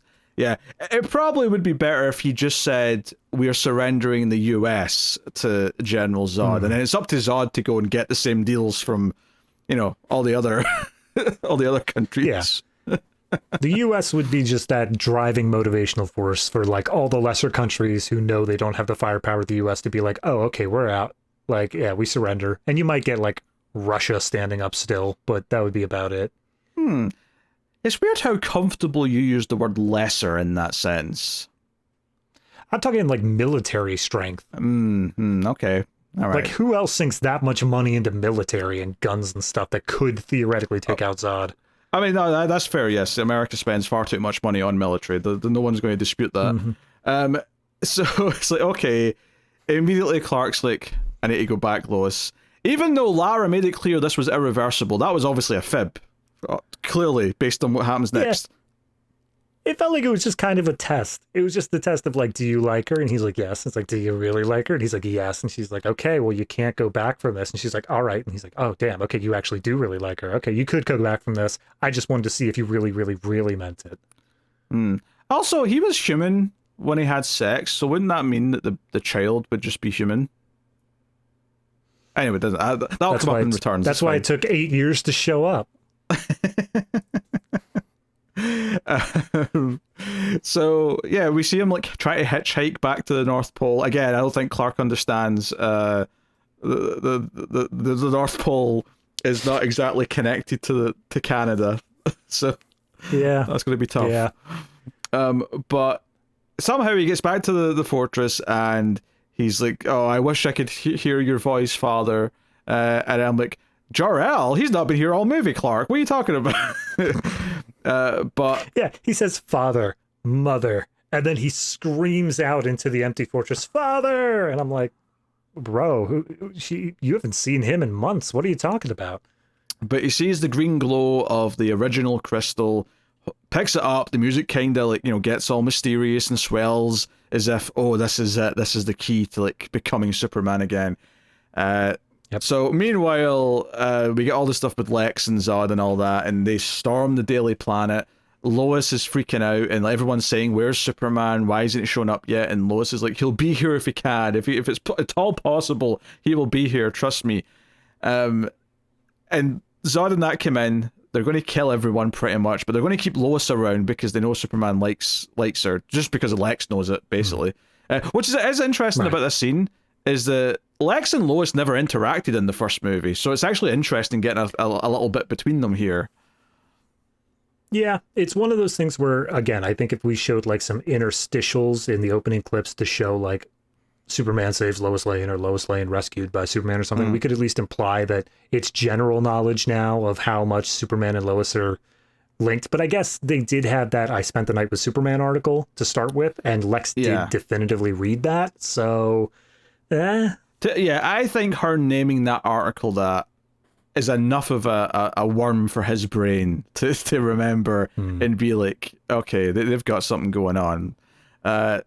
So yeah, I mean, you know, the bit I love here though, the line that is absolutely phenomenal is when Superman comes flying in to the city, and he's at the window of the Daily Planet, and he's like, General, and he's like, finally, this is going to happen.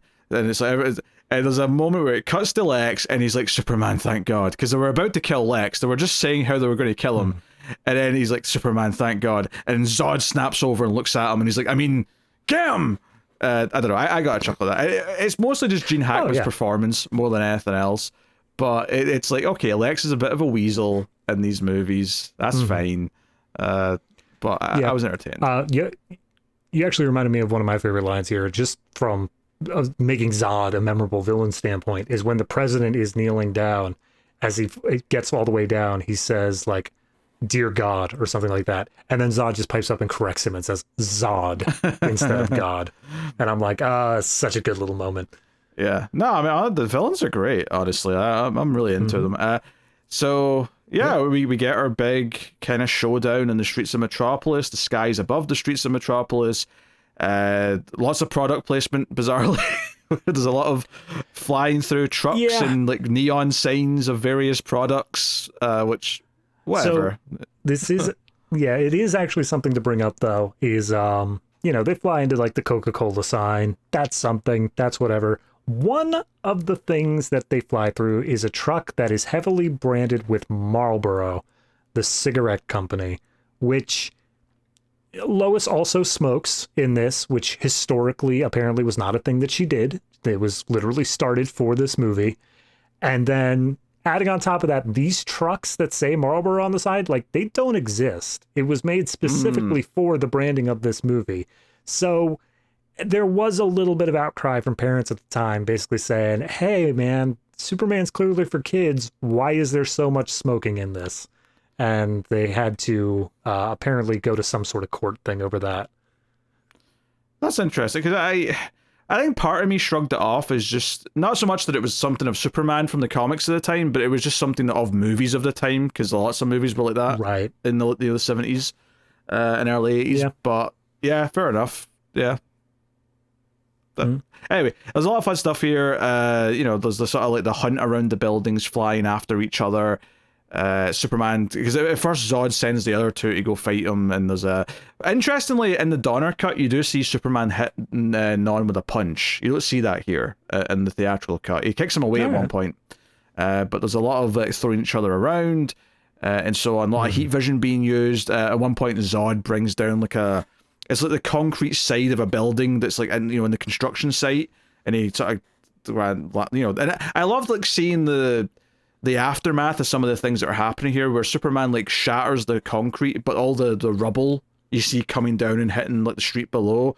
So you get this sense of like everything's affecting everyone. It's like, obviously it's a movie of its time, so it can't be quite as destructive or quite as like Warzone-esque as you might imagine it could be with a modern like set of effects.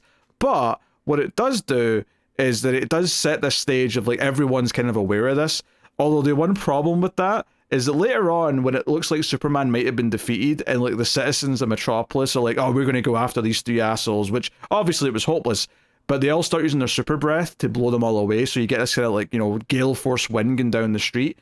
They cut to various people in this like bit for comedy's sake, who, like, there's a guy who's just about to lick a fresh ice cream cone, and all I can think is, dude, down the street, there is like superhuman people fighting for your right to be free, because three of them want to enslave you and rule the planet, and you went and get an ice cream cone, and then there's like someone walking out of KFC with like their dinner, like, oh yep, okay, like, how unaware are half of these people who are literally a street away from all this fighting? Pete, you're misunderstanding this. This is just what Americans do when their freedoms are about to be taken away. Okay. We just buy things. That's just, we've proven that. Yeah. No, but I really, when I'm talking about stretched out scenes and I'm talking about padding and stuff like that, the Metropolis people coming up, ready to fight, doing all that, sounds good. They start using their super breath and just start blowing them away. Also good. Ice cream in the face. Okay. People coming out of a restaurant and getting slightly blown down, like one after another. Okay. Anything else past that point, and there is a lot past that point, is just too much. The scene just goes on forever.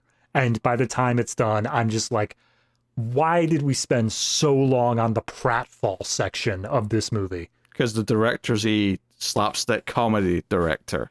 That's why. I guess. But then the editor needs to come in and say, this should be shortened by 2 minutes, minimum. Yeah, he can say that, but the director can still say no. He's still in charge. I guess.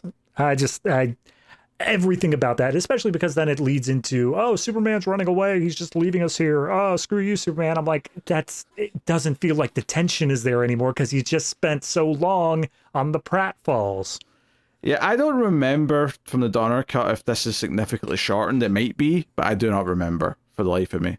It's possible that it is. I mean, as for the rest of it, I think you were talking before about, of the time we couldn't have as much of a war zone aspect. We couldn't have as much of that sort of stuff. While I do think the people crowding around the way they were might have been a little bit weird, I actually prefer this style of like fight scene where every move feels more calculated. It feels like, it's basically a collection of sequences. We get the sequence of fighting Non and throwing him and like pinning him down with the station tower. We have the sequence of them using their heat vision on one of the fuel trucks and then Superman having to come in and do his ice breath to cool it back down. I like this because it feels like it's a structured back and forth sort of fight. Rather than something like Man of Steel, where it's just a blur of random punches and going into buildings, and it doesn't feel like there's anything substantial actually happening choice-wise. I mean, this looks much better than Man of Steel, but I do think there's a middle ground where it doesn't feel, because this still feels very like stilted in some ways because of the era that it comes from, where it is very like sort of like, okay, we can only sort of like fight in this little box and we can't really affect anything except for the one thing that's designed to break apart or whatever, right? There's kind of there's a happy medium between this and then like just the disaster porn and like the wanton chaos of a Man of Steel. But I do like that Superman always cares about the civilians, and that's something that Zod notices and says, hey, that's his weakness. He cares about these stupid Earthlings, like, and Ursula's like, I mean, like pets? It's like, I suppose so. Like, they just don't get it. They don't understand. They see the humans as beneath them. Like, that stuff is like, all that's fun. I like just the vibe of all this build-up. It feels so different to anything that was in the first movie. This entire section, as much as the wind-blowing comedy bit went on a bit too long. I mean, I don't disagree with that, but it's not something that completely drags me out of it because I was just having so much fun with the rest of the sequence. But yeah, it does look like he sort of flees and everyone's like, wait, is Superman running away? Also, another little comedy bit that I did like is, and it's kind of weird, but there's another woman at the Daily Planet who looks out when Superman's fighting Non, and she looks kind of turned on as she says, the big one's just as strong as Superman. And then Lois just turns around and shoves her away, and that did give me a laugh, I have to admit. Yeah, that was good. There was her character's name is I think it's Louette. Okay. And on top of just being a strange name to begin with, I don't think I've ever heard anyone named Louette. It's weird how much time they gave her in this movie for essentially just being a background character. Yeah, she doesn't have tons, but yeah, she pops up like here or there on the planet. Honestly, she has about as much screen time as Jimmy does, because Jimmy's barely in this movie. Right. But that's the point that's weird with me. Like, I'm expecting more Jimmy, and yet I get Louette. No, that's fair. All right, I'm looking up the differences of the wind blowing part to see how much of a difference it is. because I'm curious. So yeah, there's a whole All thing where they shove the bus into Superman, and he's like begging them not to because there's people on the bus and he doesn't want them to get hurt. Yada yada. That's And a good moment. Yeah. Yeah, that's a good moment, and it leads to the civilians coming up. It looks like, yeah. So the ice cream cone thing's a theatrical cut version. The guy outside the KFC on the phone's a theatrical cut thing. I mean, the Wins thing still happens in the Donner cut, but it seems like a lot of the more comedic elements Right. are added from this director. And that's about what I would expect. Yeah. I feel like that's, Donner would play this a lot more seriously than what we ended up getting. Yeah, it's basically the list on movie censorship here is like a lot of little 5-second segments are added to it. So I assume it plays out a lot quicker in the original cut or in the Donner cut. So no, interesting. I was just looking that up because I thought I might check and see if that's true that a lot of that extra stuff was added. Yeah. So yeah, he went to the fortress basically, and Lex is like, "Hey, don't kill me. I know where he lives. I can take you to the fortress." And he doesn't call it that, but it's like, "Hey, I know his home address." And they take Lois because he cares about Lois, so we'll take her to torture him with or something. And they fly to the fortress. Superman is waiting. Like you say, one of the things that is just so random in this movie is the cellophane S that he throws at him, and it's like, I don't know what the point of this is. It doesn't really add anything to the movie. We could just skip past this and it wouldn't change a thing. There is nothing in this entire sequence that is a Superman power. Not a single one of these is a Superman power. Well, so we open up with the cellophane S, and that just immediately sets it down a bad track. Yeah. So here's the thing. I wouldn't mind, right? So the whole thing in a minute where Superman, there's like 5 of them, right? And lots of them are holograms. I don't mind that bit because the Fortress's whole thing is that it shows holograms of his dead, like, parents and other people from Krypton. So the Fortress has hologram technology, and he's going to use that to trick the others. That is completely fine. Now, admittedly, how he, the original one, can blink out of existence before all the holograms appear, okay, that does raise some questions. But fine, whatever. It's part of the illusions that the Fortress is doing. I can almost accept that. And then it's all up for the villains. It's about, okay, which one's the real Superman? Well, the real Superman, please stand up. Yada, yada, yada. Right? Or actually, no. In this case, it's, will the real Superman please kneel before Zod?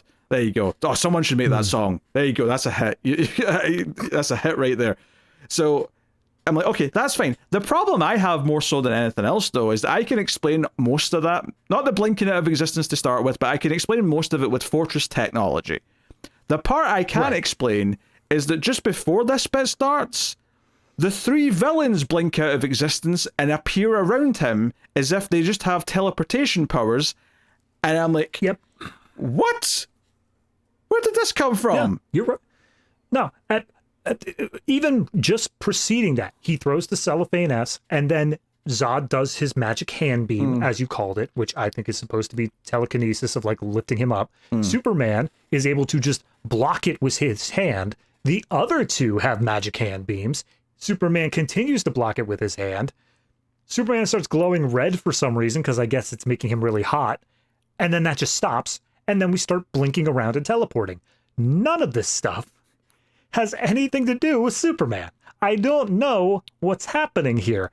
All I can think for the teleporting bit, and this is very lazy on the part of the filmmakers, is that the Fortress is not a set that you can walk around. If you want to get up to this higher level, you got to like go backstage, climb a ladder, and then get up to the higher level. I have to assume that they wanted these people around the Fortress, so none of them would be around when Superman revealed his real self. And that's why we had this sequence. They can all fly, though. They can, but that's why I think the filmmakers are being lazy with it. Where they're like, we don't want to put on the wires. We don't want to do compositing. Okay. Just everyone leave the set. We're going to film 3 seconds of background footage, and then everyone come back on where you're supposed to. Yeah, I do not remember how the Donner cut. Like, it might be the same, it might be different. I really do not remember. I mean, Donner was obviously willing to make up Superman powers as well with the flying and reversing time and all that. So, like, it's not that I'm blaming this version specifically, but it's still just a poor idea to begin with. Okay. You know what? Holy crap. I think it is quite different here, because when I go to the bit on movie censorship where it deviates, it says the Donner cut, like, there's 537 seconds, which is almost 10 minutes. That's like 10 minutes. Yeah.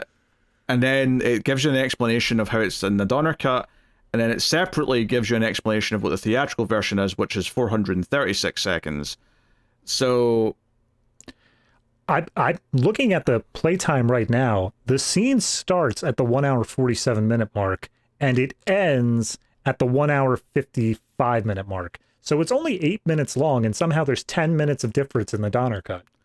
yeah, it doesn't seem like the hand beams is in the Donner cut, looking at a glance here. All right. Yeah. Yeah, they threaten to kill Lois. Superman shows any signs of resistance. Zod says that they should destroy that place and kill Luthor when Superman was dealt with. Superman tricks Luthor by telling him the exact opposite of what he's supposed to do. The plan is a success. And that part's kind of in the theatrical cut as well, but it comes after all the bullshit. Yeah, I will say I like that sequence. I like the idea that Lex gets close to him and Superman says, hey, I got a container over there that can take away their powers. Yeah. You just got to get him into it. But it's specifically followed by Lex saying, I always liked you, Superman. We always knew where he stood with you. And it's calling back to that idea from the first movie of he always tells the truth. Yes. He is not like physically capable of lying. And so to have him be able to pull that out in his dire moment and say like, no, I can lie. I choose not to, but I totally can. It's a nice little bait and switch there on what was already previously set up. Yeah, yeah. And I like the visual of it, because the whole trick here is that he's reversed the chamber, so that the chamber's actually protecting whoever's inside of it, and the rest of the fortress is all getting hit with red solar energy. So, like, and they reflect that in the lighting, because when everything lights up, it's the outside of the chamber, all the fortress lights up red, and Superman's safe in the little thing. Whereas earlier on, when Superman was in the chamber, it was the chamber that lit up red. So they do in the lighting show you that it's different if you were paying attention to that. I really needed them to sell it though by putting Zod in a white button up and black pants though, because I don't get that he doesn't have his powers without that. Yeah, I do like the payoff as well, where Superman comes out and kneels before him, and Zod's like, take my hand and pledge allegiance. And he takes his hand and then just crushes it. You know, Superman theme kicks in. And yeah, I do question all three villains seemingly falling to the abyss, possibly dying in the cracks of the ice. But, you know, whatever. That's I just don't think they had a good idea of how to like take care of them. So this is how they go. Yeah, I feel like any sort of modern day interpretation would have already set up the Phantom Zone projector as being a thing, and then he would have just beamed him back into there. Yeah. So yeah, it's the whole thing. It's nice for Lois to turn around and punch Ursa, because, you know, like, she's been like so powerful up until this point.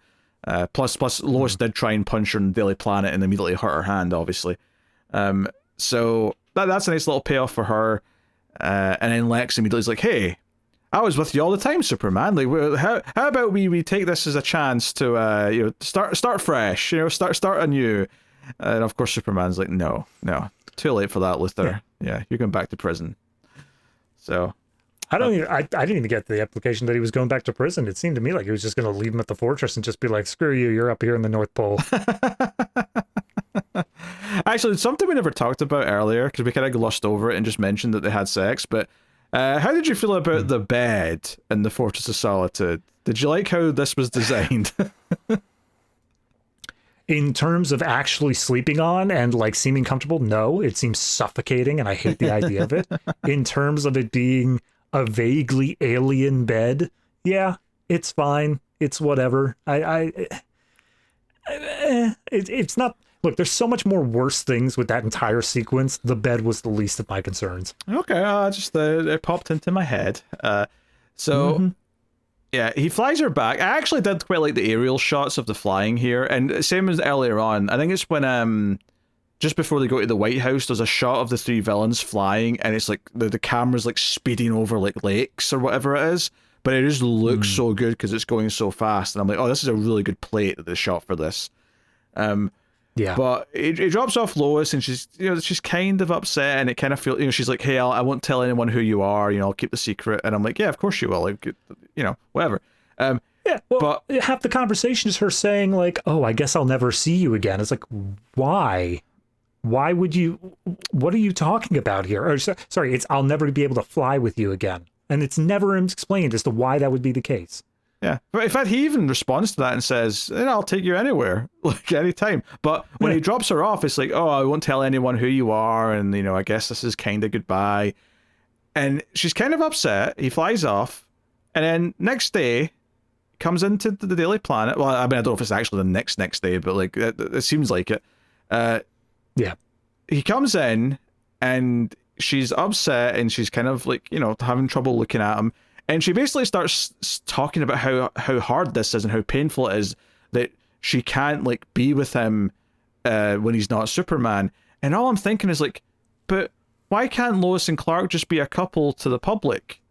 Like, yeah. Why does like again? Why? There's so many whys that they never even bother trying to explain. But she gets really upset, and she says it's really hard, and it's almost like it's just justifying what Superman's about to do. Now, you could argue the ethics of what he does here, and I think that's a separate conversation. And clearly, the movie wants you to There's a whole DC Comics event about the implication of identity crisis, right? But he. They set it up in a way where they want the audience to feel like he is justified, that he's doing the merciful thing, and he's doing the choice out of love to erase her memory. But I'm a nerd, so that's not what I want to talk about. I want to talk about the magic kiss that erases her memory. What the hell is this? Yeah. So I knew this was coming. Like, I remembered this being a thing. I was like, hey, kisses her and the memory goes away. What I was expecting, though, was any setup, anything to tell the audience that this was happening before it happened. Even if it's just an offhanded mention of like, oh, Lois, one of my crystals was talking about this memory thing, blah, blah, blah, or whatever. Any tiny little thing to just say like, he has some ability here. Instead, they kiss. It seems like it's just a kiss because they don't talk about her forgetting or anything before that. And then all of a sudden you get the little mystical trill music as she looks all dazed. And when she sits down, he starts acting like normal Clark Kent again. And it's revealed through dialogue, oh, she doesn't remember the past few days. I'm sorry, that's bad writing. That's just top to bottom bad writing. Like, there's no way to excuse that, even throughout the magical mystery of what Superman's powers might be in this movie. No, it's not good. It's weird. This is originally going to be when he flew around the planet to turn back time, which is also stupid, to be fair. But at least, as stupid as it is, they're still giving us a reason. It's a reason that doesn't make any sense, but they're still saying, hey, he's doing this thing to change time.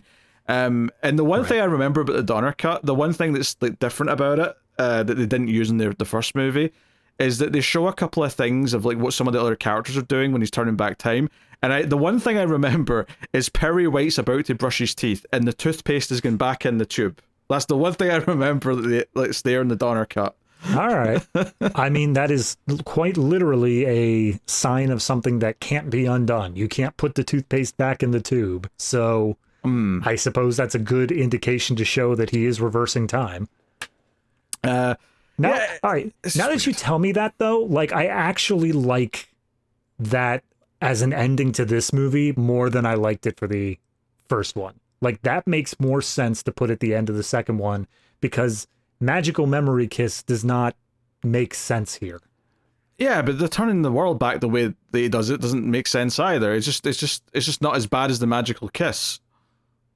Yeah, I mean, it doesn't make sense, but at the very least, I'd accept it more, because then it also undoes all of like the death and destruction that Zod and his gang would have done at the same time. Like, that manages to undo all of that. It doesn't, however, answer the question of how would it not be Zod just redoing the same things again? Like, we'd have to have that weird thing where he manages to stop Zod from coming into Yeah, existence here. But regardless, I don't know. I like it better at the end of this one than I do at the end of the first one, and I like it more than this ending as well. It's I mean, it's shit in both movies. I really don't see the point in like beleaguering the point about this. I think that, admittedly, the comparisons to roofing someone might be a little too much, but I do think at least if he brought something from the fortress, like he got something out of a crystal and he put it in her orange juice or something, and it's like, oh, it's like a magic, fortress drink, it'll make her forget. That would at least pay off the goddamn orange juice. Jesus, that was true. a nothing plot. That's true. There was no payoff to the orange juice. Yeah. Also, just before the end of the movie as well, there's a scene where Clark goes back to the diner where he got beat up, just so he can beat this guy up. And this does feel a bit weird to me. Don't get me wrong. The ending where he offers to, he hands over money to pay for any damages that he's just caused is one thing, but I just don't think Superman would be this petty, I guess. Yeah. No, I mean, on one hand, I understand him, especially in this form, not liking bullies, not liking people who take advantage of other people. So it would make sense that he would at least want to teach this guy a lesson, but it does feel oddly brutal the way he does it. It still is down to pranks wise, but he does end up at least breaking the guy's hand because of how hard he punches him in the stomach. This guy doesn't make it out completely bruise free at the very least. I think for me, it would have just made more sense if there was some good reason to do it. And by that I mean, if this guy was with a wife that he was also mistreating, so there was someone to go and kind of save by going back and teach him a lesson. But this was just no, he has it coming, which he does. He does have it coming. I'm not arguing that, but it just feels weird for Superman.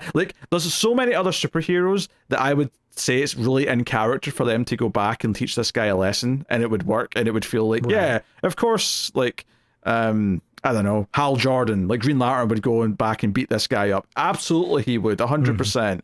But Superman, I feel like he's above it. So. I feel like what we needed was cut back to the bar and show that he's trying to start the same fight again. There's another couple or something. And then right before it's about to escalate, Superman steps in and just kind of takes this guy down 50 pegs. Just even a humiliation. It doesn't even need to be a fight. It just needs to be a thing where he's how about I step in here? And it's just never mind, bye. And he just runs out scared. Yeah. Superman brings the American flag back to the White House so that they've got a new flag on top, and then he flies around the earth like he does at the end of the first one. Roll credits. Actually, sorry. Not roll credits. Coming soon, Superman 3 roll credits. That's right. I like the implication that he says, I'm sorry I was gone. I won't, you'll have me from here on out. I'm not going anywhere. And then in the context of Superman Returns, he immediately leaves for 8 years and doesn't come back. That's true. Yeah, I think I still like the movie quite a bit overall, and there's a lot of things to critique. There's a lot of things that that we've complained about. Some of it which I think is just valid storytelling, pacing issues and justification issues. Some of which is just nerdy stuff where Superman doesn't have that power. This is stupid. Why is he doing that? Or why are the villains who have the same powers doing that? But typically everything with the villains I really like, with maybe the exception of the final conflict. That said though, even that has a couple of bright moments, like the kneeling before Zod and crushing the hand. There's at least a couple of moments even in that section where I still find myself enjoying it. Enjoying that Superman got to win against some bad guys that weren't just, real estate criminals. Which, on that subject, Lexi's request for helping Zod was that he be given Australia to rule. So he's just going to rule Australia. That's right. He says he loves beachfront property, so he wants the entire nation of Australia. There's a lot of beachfront property in Australia, presumably. Yeah. So, sure. Go ahead. It's not like anyone else is using it. Go ahead. Yeah, the middle of Australia is Mad Max, and then the outskirts is the beachfront property. So, fun. Yeah. Yeah. So while Mad Max is going on in the middle, you just ignore that down by the beach. Perfectly fine. Oh dear. Yeah, I still think Superman 2 is a good time, but I mean it is obviously not without faults, and it's definitely some of it's of its time, some of it's just kind of this new director kind of try to shoehorn some of his comedy stylings into it. But Right. what is there with the villains, which I think feels like it's mostly the original footage, maybe with some slight re-edits, I think holds up, and yeah, it is interesting, like even just the extra wrinkle of, oh, we have to cut out anything with Marlon Brando and come up with an alternative for it because of weird legal reasons. But regardless, it is I mean, what it is. that's kind of what I was feeling throughout this. Is it feels like there was a good movie here. It feels like I could see the plot unfolding in a way, and I'm not even saying the Richard Donner cut. I'm saying even just this cut. It feels like if it weren't beholden to, like, again, reshooting half of this stuff so that we could get a proper directorial credit for Richard Lester and not have to give it to Donner. And then for the Marlon Brando stuff, that was obviously an issue. Filming around Gene Hackman not being there in the reshoots, that's obviously an issue. It just feels like this was weighed down by all of the extra complications it has. But it's not the movie's fault. It's everything surrounding it. They made the best movie they could given the circumstances. And I do think there is positives. I think, again, all the villain stuff, top tier, no complaints, pretty much the whole way through. It's just kind of some of the decisions made behind the scenes of how do we restructure this in a way, and then choosing what may not have been the best choice. It may have been the only choice they had at the time, but it's just not something that really worked here, at least for me. So I'm probably a little bit more negative than you are, but I think that's also accompanied with, this is more or less my first real go through on this, and it's just not impressing me the same way the first one did. Also shout out to Terence Stamp as Zod. I think he commands that role quite well. All right, David, what are you rating Superman 2? Oh boy. I mean, the last one got a 9. I really did enjoy that one. Going through it, like I said, it felt just lesser in every way, so there's an obvious ceiling aspect to it. I will say there are good elements to it. I, again, really enjoyed the villainous stuff, so I guess what I'm really trying to figure out here is it good or is it great? And I think, for me personally, it is just shy of great, so I'm going to give it a 7.5. I'm also giving it a 7.5. This is a classic example of you being too tonally negative for what you end up actually scoring the movie. Like you have sounded more negative than me the vast majority of the time, and then it turns out you're still saying it's very good. It baffles my brain, David. It baffles me. Honestly, it's something in the mind where, and if I see it as a good movie, it automatically kind of gets up to a 6.5 by default. And that's like if it's just competent at all, it gets up to 6.5. So maybe it's just differences in how we see the rating scale. But yeah, 7.5. I'm not going to argue that it doesn't have positive qualities, but there's only so much that I can gush about the positive qualities while it's right next to the sequences where it's the cellophane S and the I have to lose my powers because X, Y, and Z. Yeah, but this is my point, though, is that you're immediately pivoting this into a negative conversation about how you feel about it after just giving it a 7.5. I'm just saying that you can come in here, and if something's a 7 even, forget 7.5, because it's just awkward to keep saying 0.5. If something's a 7 and you're saying it's good, you can come in and be happy about why it's a 7, like why it's good enough to get to a 7, and still have the critiques of why it doesn't go any higher. But it almost feels like every single framing of your conversation here is like, I'm disappointed that it's not a 9, and here's all the reasons why I'm upset. But I guess maybe it's just because we're recording these so close together, like Superman to Superman 2. Like, I still have Superman in my mind, and all I can think is seeing the same cast, knowing that they filmed these so close together.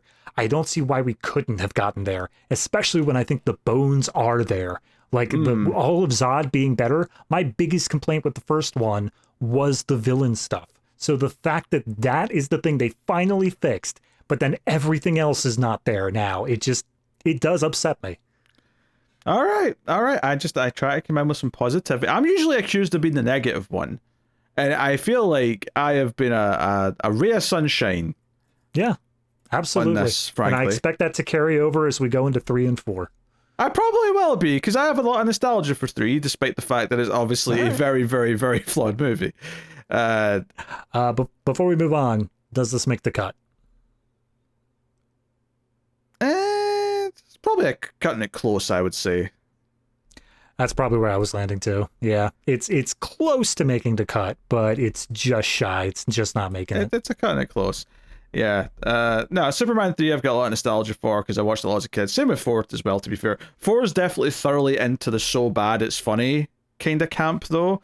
That's kind of where 4 lands, but, you know, I'll still watch 4 over Batman v Superman any day of the week, I'll tell you that right now. Oh my. Well, I mean, there is something to be said about campy fun. The idea you go into it, you know it's going to be bad, but like it's stupid bad and not just incompetent bad. At least, you know, Superman in that movie wants to, like, you know, end nuclear war. That's like a very Superman thing to want to do. Yeah. This one likes to stand still as an entire courtroom gets bombed. Isn't that what you want Superman to do? Dear. All right, there you go, everyone. That's Superman 2. We'll be back next week, of course, with Superman 3, the Richard Pryor Superman movie. And we'll talk about that. And if I remember correctly, that movie, outside of the opening, like, and it is just nothing but comedy during the opening titles.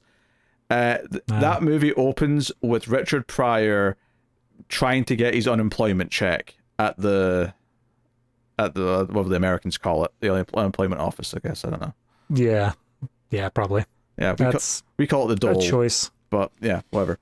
I have, maybe there are sequences I know about. I have no cultural awareness of 3. Oh, I've seen one sequence of Richard Pryor doing like a thing where he's talking to people about how Superman flies, and he's like putting on a whole physical routine. That's it. I have nothing else in my mind. Oh, yes, I have many memories. And we saw the villain from 3 in the Towering Inferno back when we did that. Ah, okay. Strange cinematic universe they're setting up there, but I'll take it. Hey, if Superman was around for Towering Inferno, he'd have saved a lot of lives. Yeah, it wouldn't be 3 hours. It'd be like hour 45 when the fire just starts. Well, he's got that freeze breath, so he would just put out the fire like immediately, presumably. He doesn't have that whole problem about going up past floor 7 with the ladder, so you can just, you know, fly up and quick whoosh whoosh whoosh, thank you, bam, off you go. Yes, quite a dunk on the LA Fire Department with a Superman instead. I'm sure that they're absolutely upset that they are not able to live up to those expectations. I mean, no one should feel bad that they can't live up to what Superman would do in this situation. That's perfectly reasonable. Yeah. Okay. I don't know. I could probably throw a cellophane S on somebody.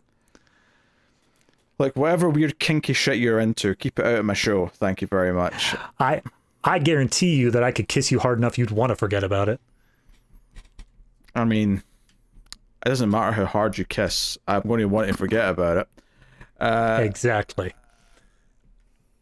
That's the show, everyone. That's been the Collector's Cut. You can, of course, support the show if for some reason you want to after that shambles over at patreon.com/MailFuzzTV, or of course you can do YouTube membership or YouTube super thanks. Any support is greatly appreciated.